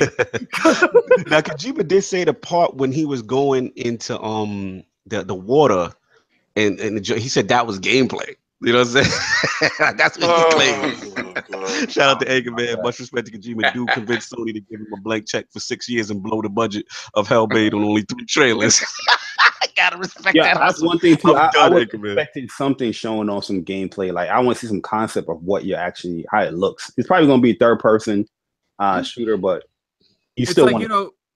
They definitely did say it was open world, but shout out to Kidsman. He's like, for all we know, this could be an RTS, and we wouldn't know any better. Shout out to Kidsman. Lord King, what's your impressions of that? I believe Kojima is a quieter version of Cliffy B. All right, and let me say this, right? Because the Cliffy B was standing on the mountaintops proclaiming his game was going to be the next coming of the Lord. And he had to get smacked down into the basement and thrown into the gutters. And Kojima walks around. I'm so happy that he's gone. His little self is gone into the bushes. Get out of here, get into the bushes. And go humble yourself. Now, Kojima has gotten a blank check. Now, everybody felt that Konami was wrong. That's true. For sunning this sympathy for Kojima during that whole scenario. Right. And let's take it from this perspective. Because what I saw a guy getting high off his own supply. I saw this guy that's over there, he's taking his fans and he's allowing his fans to blow his head up that you have to grease the doorways to get him in the room. This guy's not walking on water, brothers. The game looks like crap. That stuff looks like crap because it's not real. Because you're not about cinematic trailers. You want to see gameplay. No, I'm not about the lies. Because remember what he was showing with Metal Gear, and then what you actually got. Now, I go way back with the Lolly Lily Lalu, and I had to look up when I was playing the game because I said, what the hell did he just say? Did he just really just say that? Did he really just go into that zone? And what he's doing is he's telling you this is highfalutin trolling. He's telling you that you're gonna buy my stuff no matter what because my name is labeled on it. I saw shout out to Panda. I saw a grown woman cry tears in her eyes because he was not at a spot that he said that he was going to be on Twitter when he was at E3. Yep. Yes, and this is the problem. We boost these guys up too far into the stratosphere without games. You're as good as your last game. Metal Gear sucked. Okay, so let's get that clear. Metal Gear sucked. That was your game. I don't care what you're saying that these guys, they shut your hand off. They cut that budget. Now, Mr. Blank Check over here is writing this whack ass game. This is Black Baby Goo. What was Black Baby Goo? I don't understand. Why are you in a guy's mouth with a little baby inside? It was trash. It's trash, and trust me, it was no gameplay there It was garbage. Shout out to Mike M in the chat. He said yesterday on PSX. I don't know if it's true. He said yesterday on PSX they said Andrew House just auto approved Kojima's budget without doing the typical approval process most games go through. Yo, Kojima got auto approved because they're basically using a Sony engine. You're not going to be playing that much like how he's not creating his own engine. He's not like, oh, Sony, give me money, I'm going to create my own engine. Nah, you're using a PlayStation engine. You're using a Destiny. Can I state something? Like, I know I'm going to get jumped on for this statement, but have we not considered the fact that Kojima might need a straitjacket? Something's wrong with him. Don't say that to Jeff Keighley. You know, like I'm being serious. Like, have we been watching the same trailers? Like, I mean, this dude might be mentally ill. Oh it's no doubt that the gloves are off. Like the gloves are off. Like the check is blank, and he's gonna do whatever craziness pops into his head. He's gonna try to fit it into that game. You're gonna see why this guy got fired. Like, let's be real here. Like, I'm really starting to think Konami kept this dude in line. Like, he's like, look, like, we like your ideals, but you got to listen to these people because sometimes you out of it a little bit. All I hear is people saying Del Toro, and they're associating Del Toro. Del Toro is not going to be known with this guy in a second when this game come out 10 years from now. 10 years from now. Shout out to Lord Sam in the chat. He said everyone losing their minds over the stomach, baby, but it's an over-the-top metaphor for the inner child. End of story. Well, there you go for that. Oh my God! But what I'm talking about. He'll take basic concepts and then try to do some abstract shit with it, and then you're like, oh, he's a genius. Wait! Did anybody get inner child from that? Did you get inner child with those little invisible things walking around? Literally an inner child. There's no inner child with that. He had a baby in his mouth. You got everybody all around up. That's how not subtle he is, though. That's how not subtle he is. Like, he's not that deep. He had a baby in his mouth. Sam, if you want to defend yourself, hit me up on Twitter. If this was like the first trailer, like, you know what I mean, have a little mystery going on, have everybody guessing. Cool, but this is like your third trailer. You gotta show a little bit. You gotta be a little bit more simplistic now. Like, all right, what's going? Hey, like, are we gonna talk about the demons that's in the ground and like the demons in the ground? That was so trash. It was so trash. If somebody showed you that and said this is the blockbuster movie coming out, you'd have said straight to DVD. No Blu-ray. Get out of here. I think everybody in here gonna get it though. I'll get it. I'm not. I'm gonna watch you get it. You gonna show me how. We got B Money in the chat. The Soul Calibur, y'all. What everybody thought about the Soul Calibur? Real quick. Oh yeah, with it. Okay, all right. We in there, Lord Bari. What you think? I never been like a Soul Calibur like connoisseur, but you know, I'm definitely gonna be getting it. Definitely gonna learn it. It's definitely gonna be a TOA tournament for it as well. No doubt.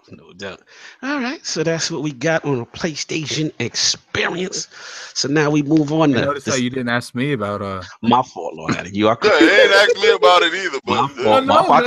I asked the Lord to jump in. I thought y'all didn't want to jump in. I'm a little confused about it. You know, like I played Soul Calibur back in the day, but you know, I thought you don't touch fighters. I thought it was gonna swing around the room and just swung out the door, but it can keep going out the door because the last couple of games have been trash. So let it keep flying. I heard 5 was trash. Lord King, Lord Attic. My apologies. What did you guys feel about Soul? Nah, it's too late now. Let's just let's go. Now I lost your chances. Now's your chance to crown your Lord. No, we didn't lose our chances. You lost our chance. Yeah. Listen, I'm gonna do a rigging down. I'm gonna take a knee on that. Game Awards came up this week. Oh man, so we had some fun discussion, debate, and all that good stuff. We had a lot of awards, some great moments that popped off, and shout out to Lord Salvin. A lot of promos from everything you could think of. And like these people, let me just say one thing real quick. Like, what was Jeff Keighley thinking about? Like, this dude showed so much McDonald's, it wasn't even funny. It's like look, I get you got your promotions, and I get you got your commercials, and you know you got your advertisers, but like, I felt like there was more advertising in this Game Awards than there was like announcements. Listen, you got to pay the bills. Shout out to Uber Eats. Y'all want to do something with the ILP? You let us know. No, real talk. I mean, it was one of. I mean, I'll jump in real quick. I mean, it was one of those things that first of all, I want to shout out Jeff Keighley. I know he gets a lot of crap, but at the end of the day, I felt it was a very good show. I felt that at the end of the day, our genre has our Oscars, so to speak. You know what I'm saying? Like, we've got something for us. The Oscars. No shout out to Joseph from me. That dude was on that sauce. He was on that about him. I'm so about him. I'm about the unplugged mic, dude. That dude. Shout out to getting your game out there and not talking about your game. Everybody looking at your game with this. I'm just saying. Go ahead, Bari. Nah, that dude was amazing, man. I had no interest in that game. I'm buying it just cause now. Yo, Bari, when he said, I don't care if everybody in this room don't like it. You play it to the end, you're gonna love it. That's it. And this is where gamers get the bad name. They be like, look, see, these got these clowns doing the talking this talk, looking foolish, and that's why people don't respect gamers. But I don't get me wrong, he was funny for us. I laughed. I thought it was hilarious. But if you're looking from the outside and you're looking at people who look at gamers, that's how they look at us. They look at us like we crazy. I felt like it was needed for some entertainment or the show. I fell asleep. It was dead. It was flat. It was even flat. Though I feel like the show is clean. It was very like presentable. You know what I mean? Mm-hmm. I fell asleep, man. Till it got to him. It was presentable until he said, when he looked at him and said, yo, can we curse? I said, here we go. And Jeff Keighley reluctantly looked back at him and was like, yes. One of the funniest moments is when he had to give the mic to him. And Jeff Keighley had the horror in his eyes, like it was a hostage situation. I'm looking for a picture of it right now. Yeah, like he was being held hostage on his own show. I'll talk about the game after the trailer. Said nope. No doubt. But first off, I want to shout out to the Crown Your Lord segment, Lord Saul, with that tally. Thank you, sir. Yeah. So let's get, first of all, big ups and salute to Lord Cognito for winning the Crown Your Lord segment. I don't even know how the hell that happened. Voted with my heart. We bend the knee, sir. We bend the knee. Much appreciated. And I bend the knee to you, kind sir. Much appreciated. The final tallies. Let me get the final tallies. Let's get the tallies up. Okay, so Cog in first with 12 points. Mm-hmm. Yours truly in second with 10 points. Ooh, right there. Lord King with 9 points right behind that. Wait, so that means Lord Attic was last? Lord Attic was last. Lord Mr. W? Was Mr. W himself last? Yeah, I don't know what happened to Attic. That, you can call for a recount or something like that if you want. But I gotta tease him. And Anchor, right in front of Attic with 8 points. So no doubt. What actually was surprised is they actually didn't announce the multiplayer game on screen, on show. And apparently it was PUBG, but we all got that one right, so it wouldn't have made much of a difference, you know what I'm saying, on that joint. But yeah, that was a good one. I voted my heart. I didn't think they were going to do it. I thought PUBG would win it, just to be honest, because I thought they were going to make it a popularity contest. But shout out to Zelda, the GOAT, for doing what he needed to do. Shout out to the DLC that they showed that I got my amiibos for that I'm ready for. Ow! That's what's up. So now that we're going to get into the game, what did everyone think? Let's start with Lord. What did you think about the Game Awards itself, the whole joint? I think the Game Awards was, as I say, it was presentable. The show was clean. It wasn't like the mess like the VGX. A couple of years ago. It was definitely boring though. I do feel like some games definitely got slighted in their categories. It sounds like that Horizon Zero Dawn talk. No, not even Horizon. I did a live stream saying my personal game that I feel like should win in the category and who they're gonna pick to win. And a lot of games that who I think they was gonna pick, they got it. But I felt like some games got slighted, man. Like best narrative, they gave it to Eden Finch. I didn't feel like that was the best narrative. Which one would you have gave it to? What you would have gave narrative to? I'd have definitely gave it to like Hellblade. Hellblade was lit. Or even Horizon. I know people gonna be like, oh, you just saying that because wait, did you just say Horizon? Yeah, Horizon had a great narrative. All right, hey. Sorry to interrupt you real quick here. let them see my screen real quick, Lord. I got you. No doubt. No Look doubt. at Jeff Keighley's face. The hostage situation. The hostage situation. Yeah, oh man, look at it. Look at it. Yeah, he that's when your show's been taken over. He's turning red. I love that dude. I love that dude. He's got the no, please, no more. He said, "You gonna get it. You gonna get it." I love that guy. I swear he has turned into a folk hero, and they're gonna be looking for him to do that same outlandish crap every year now. Oh my god! Look at him. Like it looks like he wants to literally put his arm around him and push him back. He want to call security. He's pushing him off. He's like, "Get out of here with that crap." I've worked really hard for this show to be successful. Another one too. Was Neo. They put Wolfenstein as best action game. I mean, Wolfenstein was great. Wolfenstein was lit though. Yeah, as far as the action, but come on. Yeah. I think Wolfenstein won another one too, man. I forgot what it was though, but I was like 1-2, I believe. I was like, come on, let's be real here. But no, other than that, I felt like, whoever won it, they won it. I was just happy PUBG ain't win Game of the Year. Thank God. Thank God. Gaming was saved off of that. Thank God. Zelda's a great game, no denying that. I don't think it's the best game this year, but it's definitely a great game. So winning it is what it is. No doubt. When it comes to Game of the Year, I feel like every year there's like 2 or 3 games that either one of them can win, and I would be okay with. Gotcha. Lord King, what'd you feel? I thought it was a great show. I honestly was a little bit sleepy with it. This is how you know PSX was not really the thing for me, because I assumed that the award show was PSX. But it was a good show. It's a nice showing for us to come out together and show we can wear a suit and tie and get out there and be hot. I'm not that corporate dude. I'm not gonna toe that line. But I also know when to be PC and when to be, about it. I'm glad that guy came in and infused some energy to with the crowd, because, like he said, this was his moment, and he stood up and he felt his moment, and he was very excited, and he wanted people to be more excited about his game. Yeah, he did. He got up there, and I want that game. I really want that game. But it's another game. Get the F out. Yeah. That game. Yeah. Kind of like a almost like a spiritual successor to like Left 4 Dead on. Yes, that's what I was. That's what I want. I want that game. It was made by the people who made Payday. Yeah.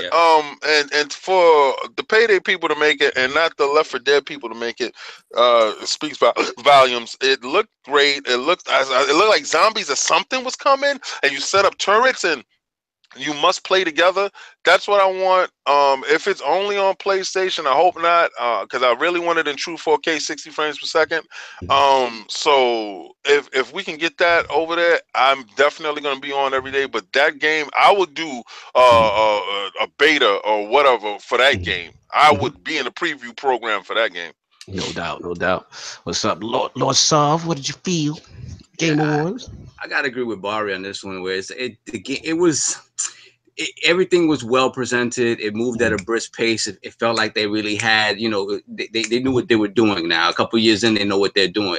Even though it felt a little bit sterile, but it moved briskly out, and that was cool.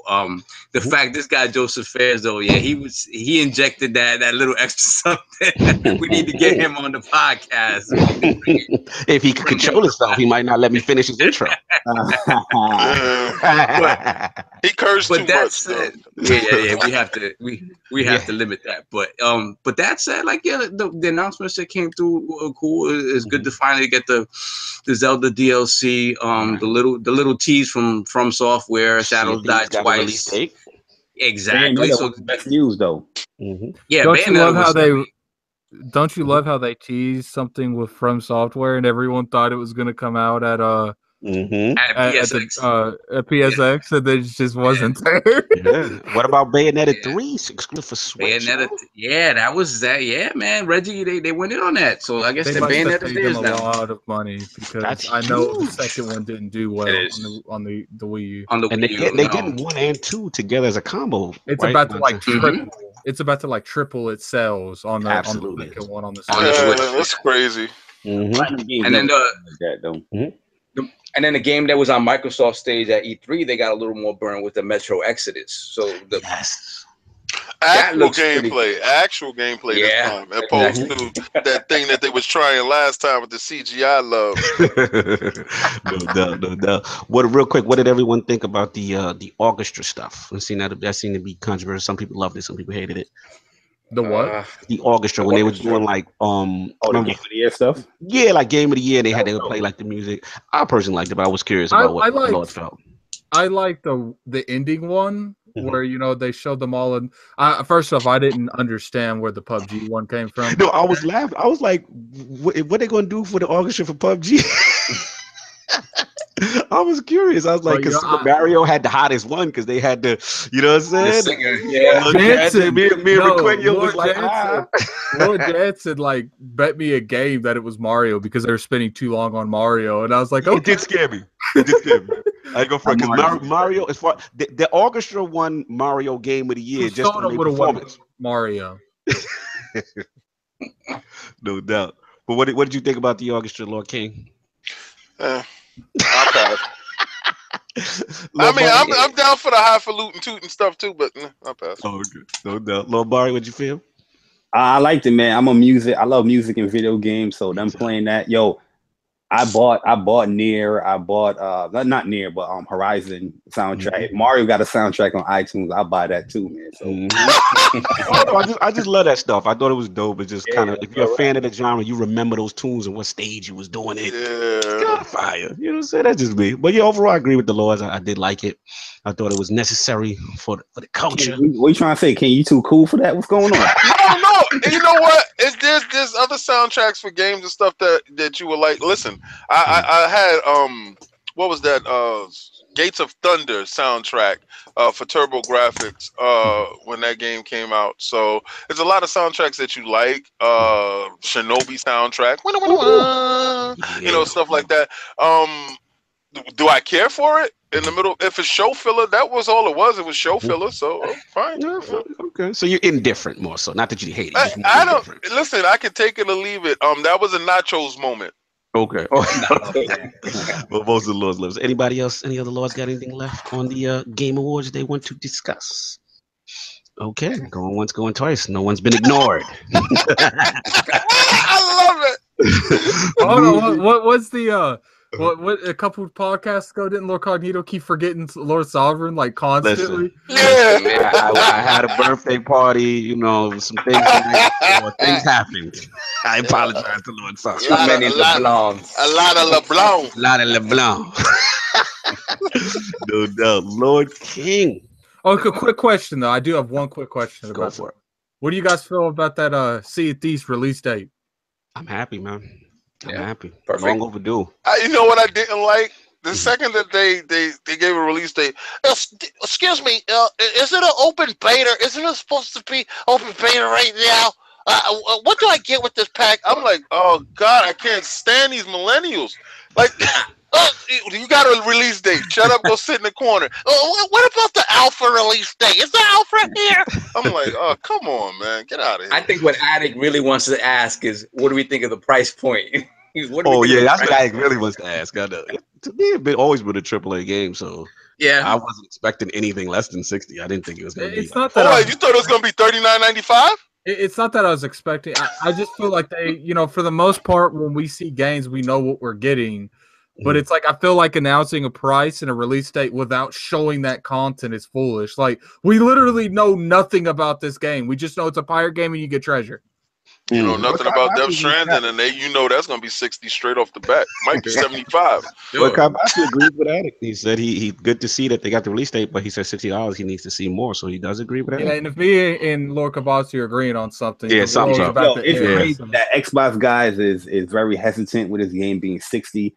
And y'all ain't gonna have that much games regardless. Oh shit! There we go. Yo, Bari. Listen, Bari, let that clip go. Let it go. Do that shot early. Yeah, my bad, Xbox guy. Yeah, but you know what we'll be doing? We'll be playing PUBG next week. Sit down. We'll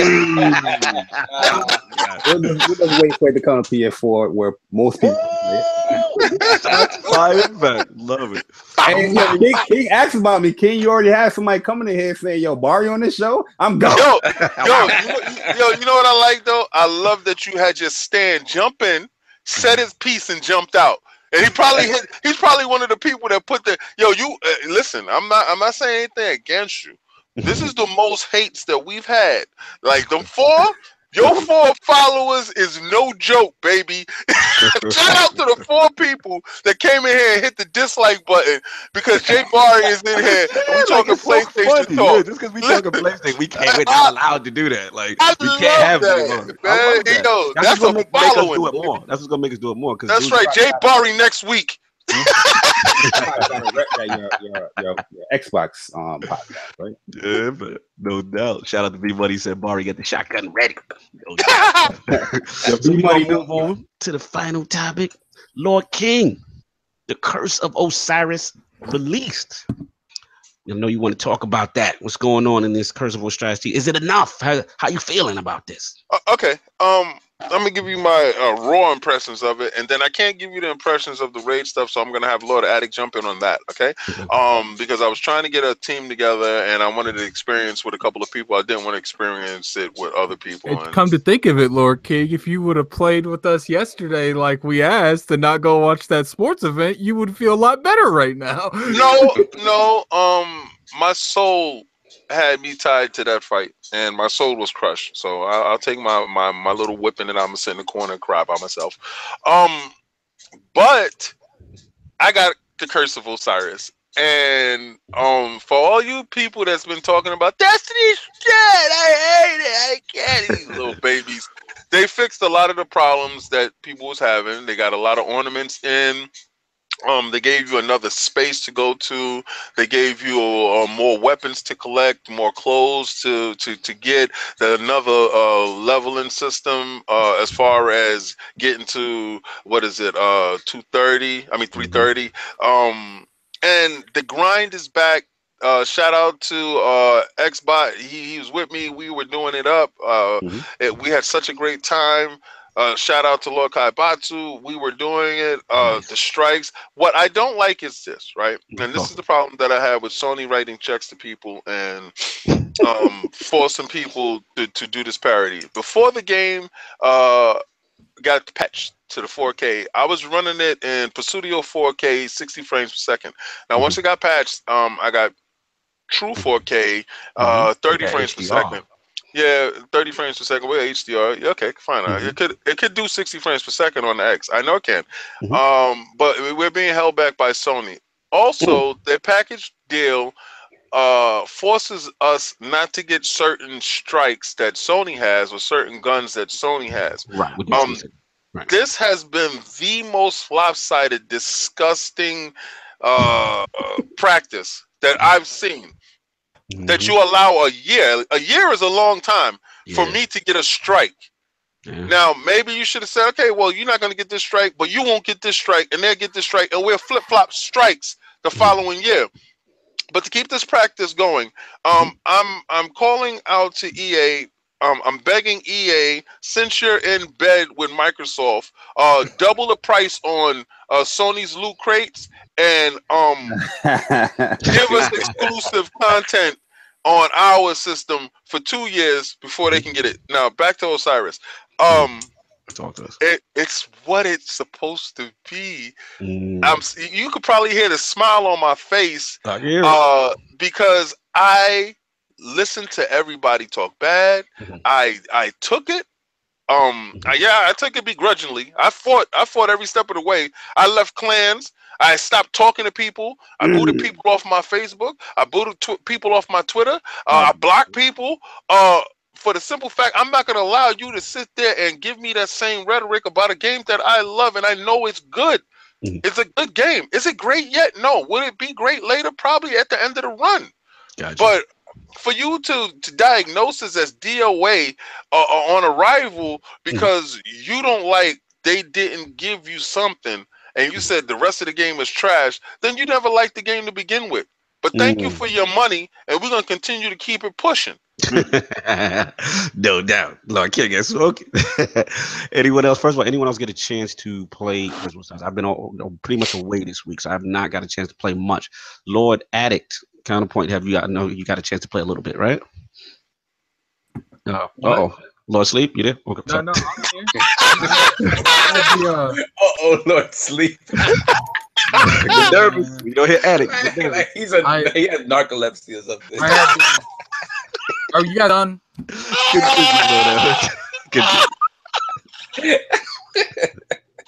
Continue, Lord. Tell me what you felt about Osiris. Oh boy.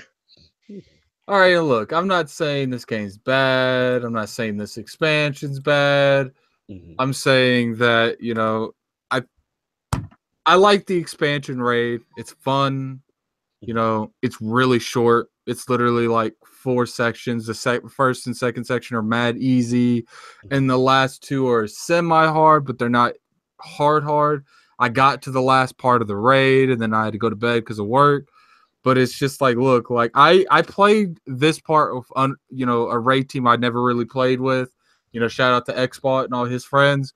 But it's like, if I can guide, you know, this group that I just met through the first couple parts of this raid with no issues whatsoever, I'm like, it's just not the raids I enjoyed from the first one. So, like, if they don't do something with the second one, I'm probably not going to buy anything else Destiny related. Gotcha. So pretty much you're right now that after, because you're already in on the 2 DLCs, the first ones, right? But after that second one, by the second one, if it hasn't improved substantially, it's a wrap. It might be a wrap. I like the first one, I did, but I mean, I like the story a little bit, but it's like the story. I mean, if you really want to break this story down, you go in the same section of the game over and over and over, and then one time you go in there, you fight the antagonist of the expansion. I mean, I feel like it was sloppy. I feel like the story was sloppy. I feel like there wasn't a lot of interaction with Osiris. I don't care if anyone in this chat ain't beat it, and it's just like, what about the content? What about the content? Yo, King, you about to delete my man's right here. This is my dude, you know, when it comes to raids. So I really take his opinion when it comes to the raids very seriously. And that's why I'm not attacking him on his viewpoint on that, because I didn't play it like you said, Bari. If you don't play it, shut the fuck up, right? Sit in the corner. Sorry, my French. Sorry. So I you know, and I didn't play it, so that's what I'm gonna do. I'm gonna sit down and I'm gonna shut up. I'm gonna hold that, and because hopefully I'll play with him today, because I know he did want to play with me yesterday and pause. And I was like, yo, I'm gonna watch this fight. But what I wanted to ask him about is the content, the new guns and stuff like that, because a lot of new guns have been released. I heard the OP exotics gun are very good. I heard that the exotics actually feel exotic. So that's what I've heard. I got like 1 or 2 of them, and they seem. Look, like I like the guns. I like the concept behind it, but at the end of the day, I'm in this for the raids. Gotcha. Okay. So you were disappointed in the raid, or is more of that the raid was just short? It's fun. I enjoy doing the part I did, but it's just like, at the end of the day, you know, I hate to, spoiler anyone in here. Callus is talking like he did in the regular Leviathan raid. Gotcha. And it's just like they throw this random Vex mine at the end of it. And you fight Cabal, the whole thing. It makes no sense. So you, from a continuity standpoint, okay, I got you. From a continuity standpoint, you disagree. And I was sitting there when I saw it pop up. I was like, I'm gonna fly in and just see if there's something different that shows why I would go to this place. Yeah. And all it did, there wasn't even an intro that was in the original one. It just, you popped up.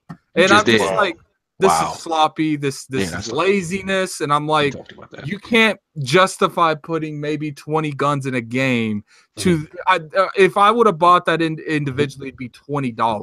Gotcha. 1/3 of what the whole game is. Gotcha. Now let me play devil's advocate for a minute, because shout out to Lokabatsu and she telling me to chat. They're going in.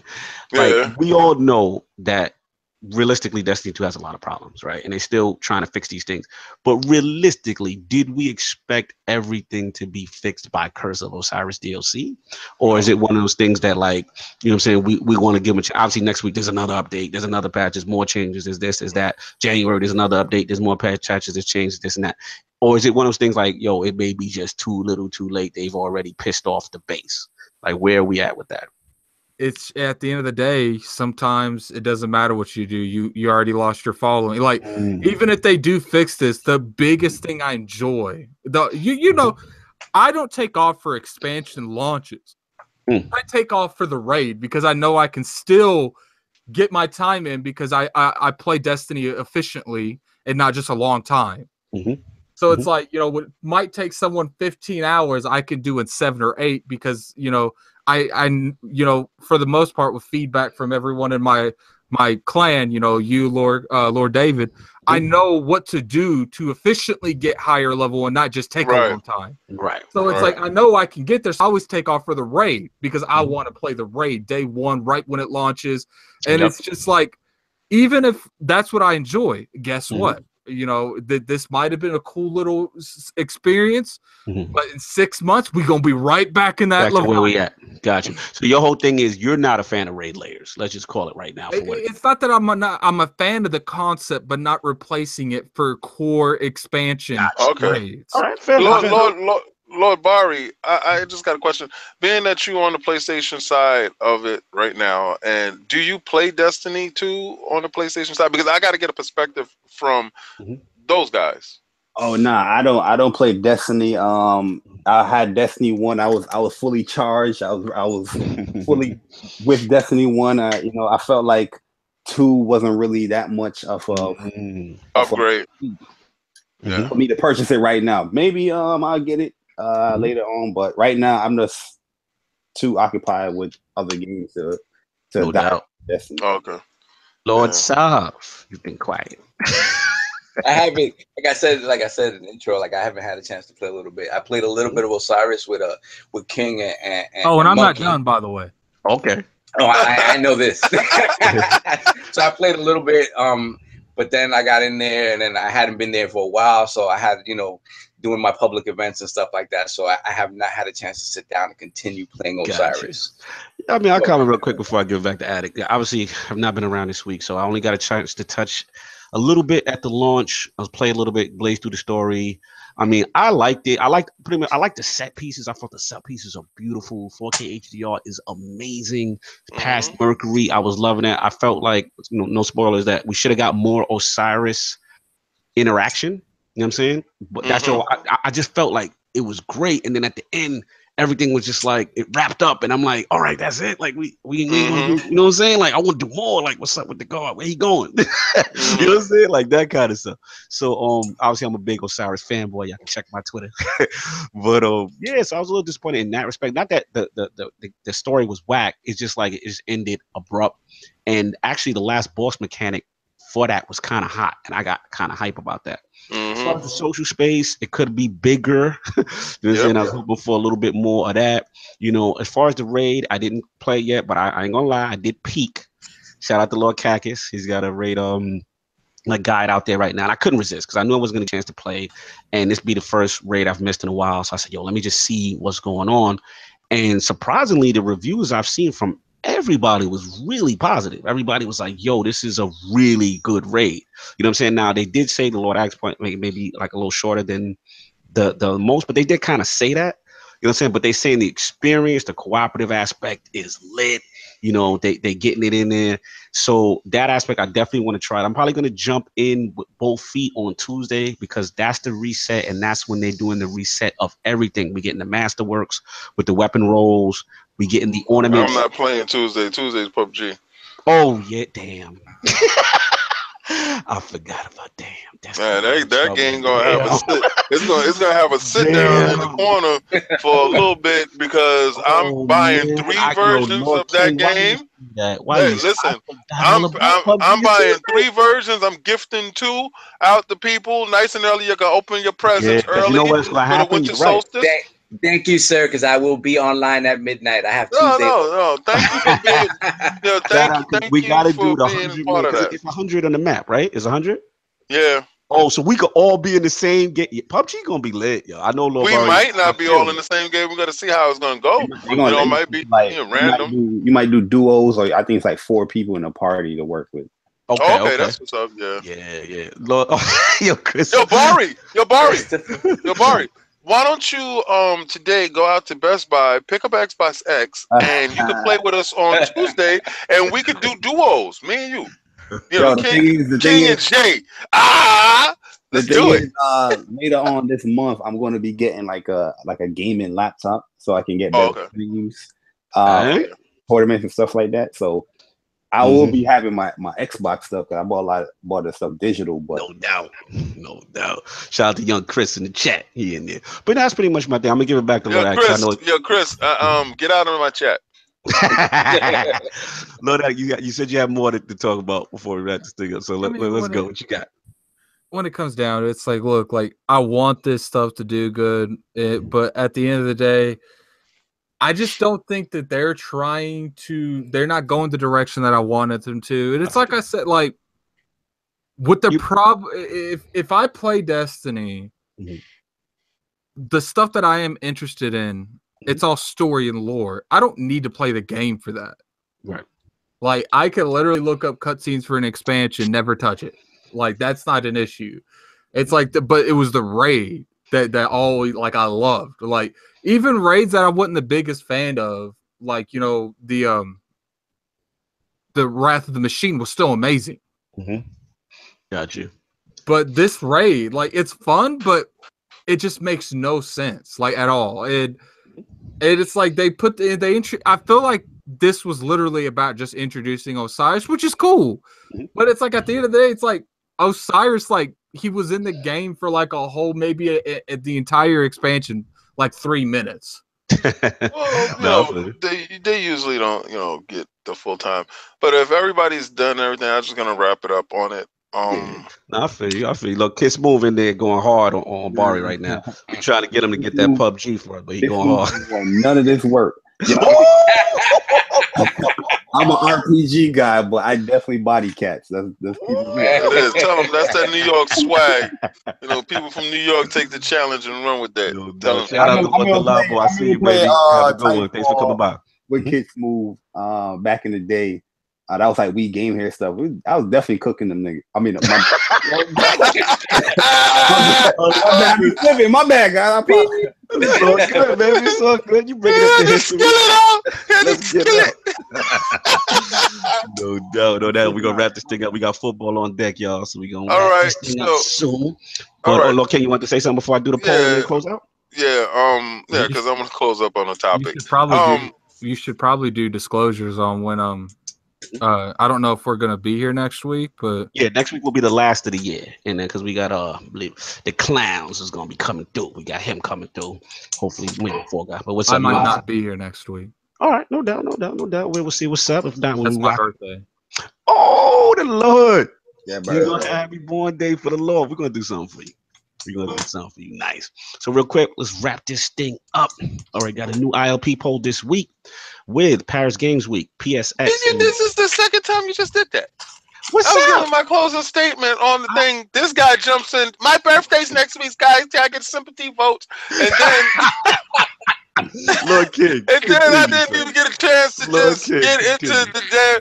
This is a Destiny podcast. Yeah. You'll be fine on your birthday. I know I'll be fine on my birthday. I hope so. Oh my God. I hope so. Go ahead, Lord King. Hopefully you get all the little cupcakes that you need. Anyway, let them work. Go cook. I'm definitely not 18. Shouting it out like you need the sympathy for everybody in the chat to send you a shout out. Hey, please retweet his birthday for him. No, you want to bring this shit up. Here we go. The reason that I even brought that up is because I was unsure if we were doing a podcast next week. Don't even breathe like you act like two people in there. Keep doing it. Keep doing it. Nobody hears about that little violin that you're playing over there. Hip hop gamer. At least somebody steps up and plays. Shot. But hey, you know I can get real raunchy, but I'm gonna keep it PG. Yeah, now, everybody send a cupcake. Make sure you get the pink trimmings on the top. Oh my God. For my man's over here. Happy birthday, Addict, next week. Lord King, what do you have for us? Yo, didn't Destiny say that they were gonna give us all the old raids back? I believe that was the whole thing before, that they was like, we were going to get Volta Glass back. We were going to get Crota back. That's how you won your bet. That's how you won your bet. For last, for last Destiny 1, yes, correct. Yeah, that's how you won your bet. All right, so we're going to get that stuff back. Everybody's sitting here fretting over all this raid stuff and all this content. Let these guys cook. What Destiny actually does? Let the game actually cook and make it through to where it's going to be, because it's going to get there. Am I supposed to wait for this game to be out for 3 years before I can judge? I'm championing exactly all the stuff that they're doing right, and not looking at someone's faults all the time. Because if we look at people's faults all the time, we'll be talking about how they sleep all the time and how they always missing time and stuff like that, instead of actually championing the things that they do right, with actually being here and being cognizant of what's going on. And we do appreciate when people put their good foot forward. So here at ILP, but they haven't been putting their good foot forward. I'm going to ask everybody on the trophy, so you can't get like the platinum or something. Yeah, they did come out with a statement though in this week at Bungie, saying that was, according to them, that was a bug, and they're going to patch that by Tuesday, so that the people who don't have, they're going to fix that bug. Will be allowed to get those achievements. Rate on it, huh? Yeah, that was very egregious. Nobody got that. They put it behind the paywall, and they fix these things. So let's give a shout out to these guys, these developers that are actually listening, because you have some developers that don't listen to you. So and can you're we shout out these people with Battlefront 2? For putting the microtransactions back? Nah, it ain't bad. I mean, it wouldn't even matter if these companies listen to us or not. King David still buys them, so you know, some people can afford to do things, and some people have to plan out their stuff. And I mean, shout out to the Xbox S owner who, you know, has to plan out his actions. I don't need an X to try to get advantage. I really don't. Let me just quickly be the voice of reason for a second. Because he's counting other people's coins. I want to know why you're in my Mario wallet. The XP throttling fiasco made people expect more from this expansion than what was coming. Right. Yeah. All of a sudden, it had more weight on its shoulders. The expansion is what it is. It's inching everything towards what everybody wants. Right. It wasn't going to be there in one shot. I just think it was never going to be there. It was just never going to be there. Like, you know, I think I had no expectations from this expansion to resolve all of that. I'm not making excuses for it. It's still in the state that it's in. But I know the way development works, this thing might not get corrected all the way until spring. And it's up to the fan base to see, okay, whether or not they're going to stick around. So I understand Lord Addict's point. So we'll see. You know what I'm saying? It's one of those things that this is going to take a time. It's going to be a gradual process. And it's up to the fan base if they're going to stick around and allow Bungie to do what it needs to do to fix it. So that's what I got. Now, if anybody's got anything, I would like to get this poll off so we can get out of here. New ILP poll this week with Paris Games Week, PSX, and the Game Awards now over. Does Microsoft need to take a more aggressive approach for their fan base outside of E3? The choices are A, yes, dedicated Microsoft show is needed for its fan base. B, no, a strong E3, Gamescom, and Game Awards is more than enough. Or C, I don't care, 6 teraflops is greater than 4 teraflops. That is the question. Those are the choices. Please rock the vote. Hit the ILP Twitter polls when it goes up. Lord Bari, salute for coming through. Always an absolute pleasure. You know what I'm saying? Dealing with us Xbox guys. Just joking. But us multi-platform. I'm not supposed to be here, man. Exactly. You're not supposed to be here, but we're glad you made it. Yo, where can the people find you? And shout out that online arcade too, man. Yeah, man. You can find me on Twitter, J_Bari YT. Also, you can follow us on the online arcade on Twitter as well. We just launched a Twitch channel. So that's where our streams is going to be for our tournament. So that's going to be twitch.tv/ILP twitch.tv at the online arcade. No doubt. If you want to follow us there, go ahead. We're trying to get to like 100 followers. So, you know, we can, you know, upgrade the channel a little bit so it won't look so basic. No doubt. If you guys are interested in any of the tournaments, you can sign up once again at toa.challenge.com. Challenge. That's Challenge.